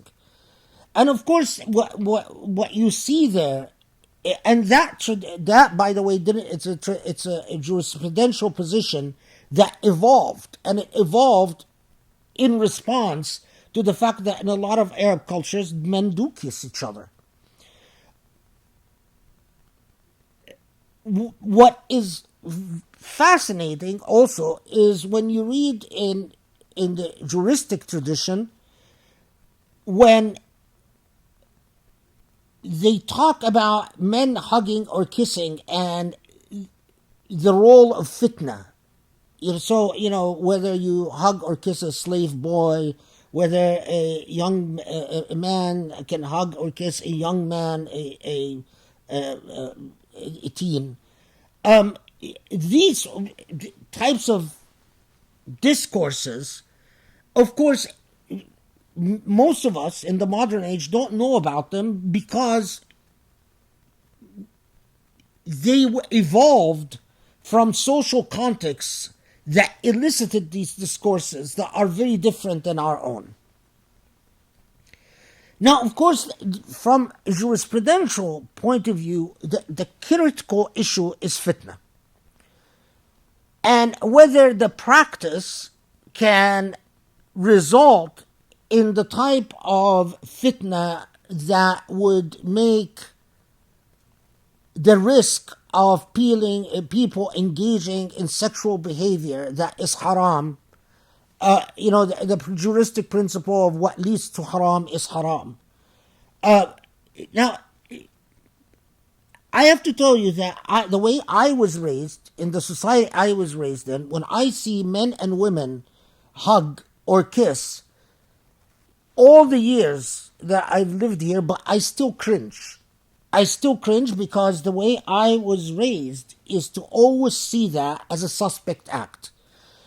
In the society I grew up in, the only men and women that would hug and kiss would be, if they're not married, that is, or brothers and sisters and so on, were secular, westernized kids, sons and daughters of rich people, who basically were always the enemies of Islamists. The kids who went to American schools and British schools, American universities and British universities, and they're driving expensive cars, and they're flouting their westernized values in order to basically say to the Islamists, the hell with you. And so when I was young, when I saw these kids who would meet each other and hug and kiss, I always saw them as my ideological enemy. Now, at the same time, I knew that when my cousins would meet each other, they would hug and kiss, Although the sheikh in our local mosque would tell us that it's haram for the cousins to hug and kiss when they meet. Having lived in this society, I know that psychologically I resist accepting, revisiting the issue of fitna and hugging and kissing. Why? Because psychologically it has been drilled into me that men and women should not hug and kiss. But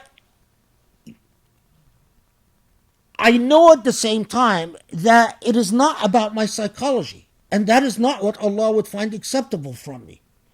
And that before I go and say, this is Allah's law, I must base it on actual evidence and actual adillah, and on a true understanding of issue of fitna.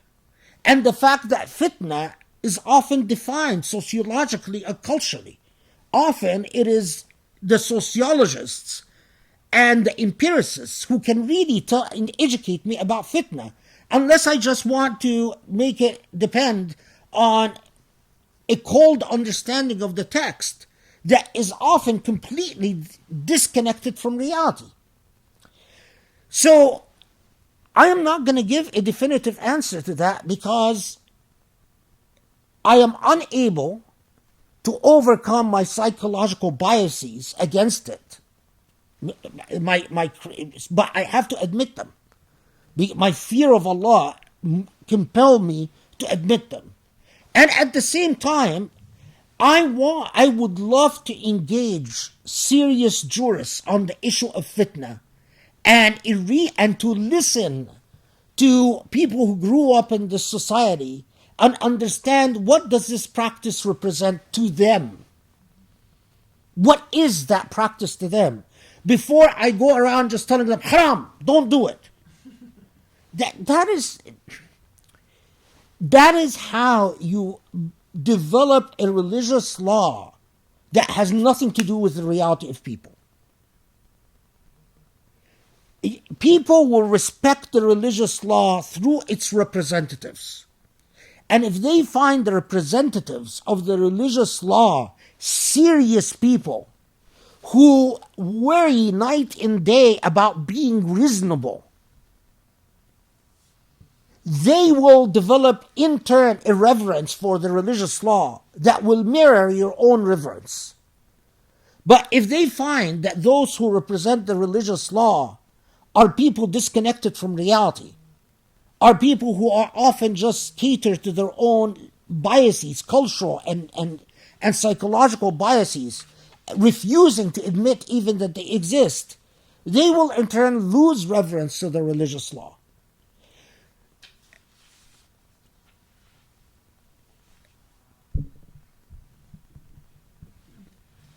Yeah, there are a lot of issues that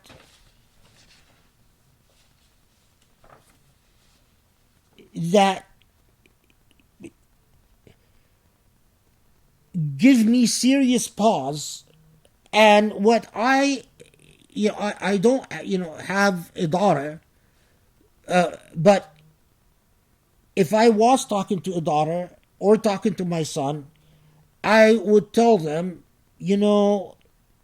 just guard against fitna.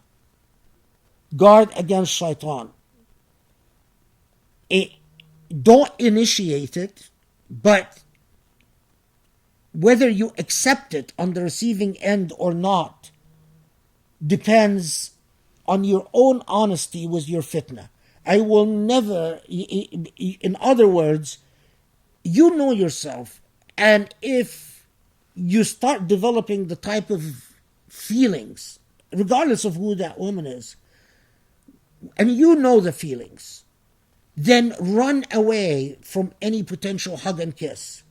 And if you're married, even more so. If you find these, trickling of warm feelings that give you pleasure, then run. That's the way that I can handle my cultural biases and handle the crux of the law.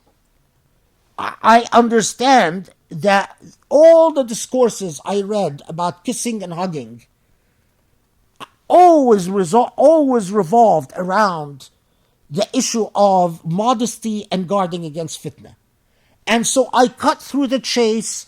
My son doesn't want to hear my long lecture about who said what, and this jurist said this, and this jurist said this.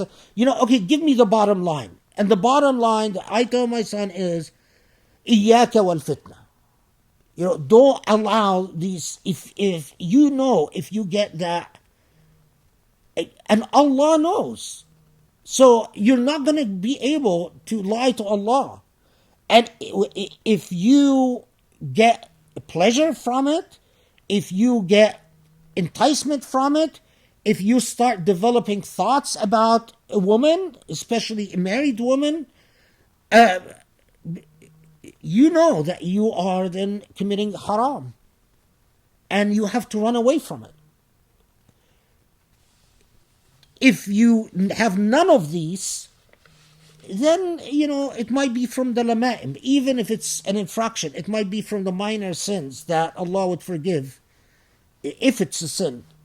And Allahu Alam, Allah knows best. Because it's an issue that as an Egyptian Arab man who was raised an Egyptian Arab man, I don't want men and women to teach each other, ever. That's the way I was raised. But it's not about how I was raised, and it's not about what makes me comfortable. If I had it, if it's an issue, if you go with with the world I'm comfortable with, the world I'm comfortable with would... No cell phones, no computers. Yeah, I mean, it would be a very different world. Go back to the dark ages. Yeah, I'm still trying to adapt to electricity. I prefer a world without electricity.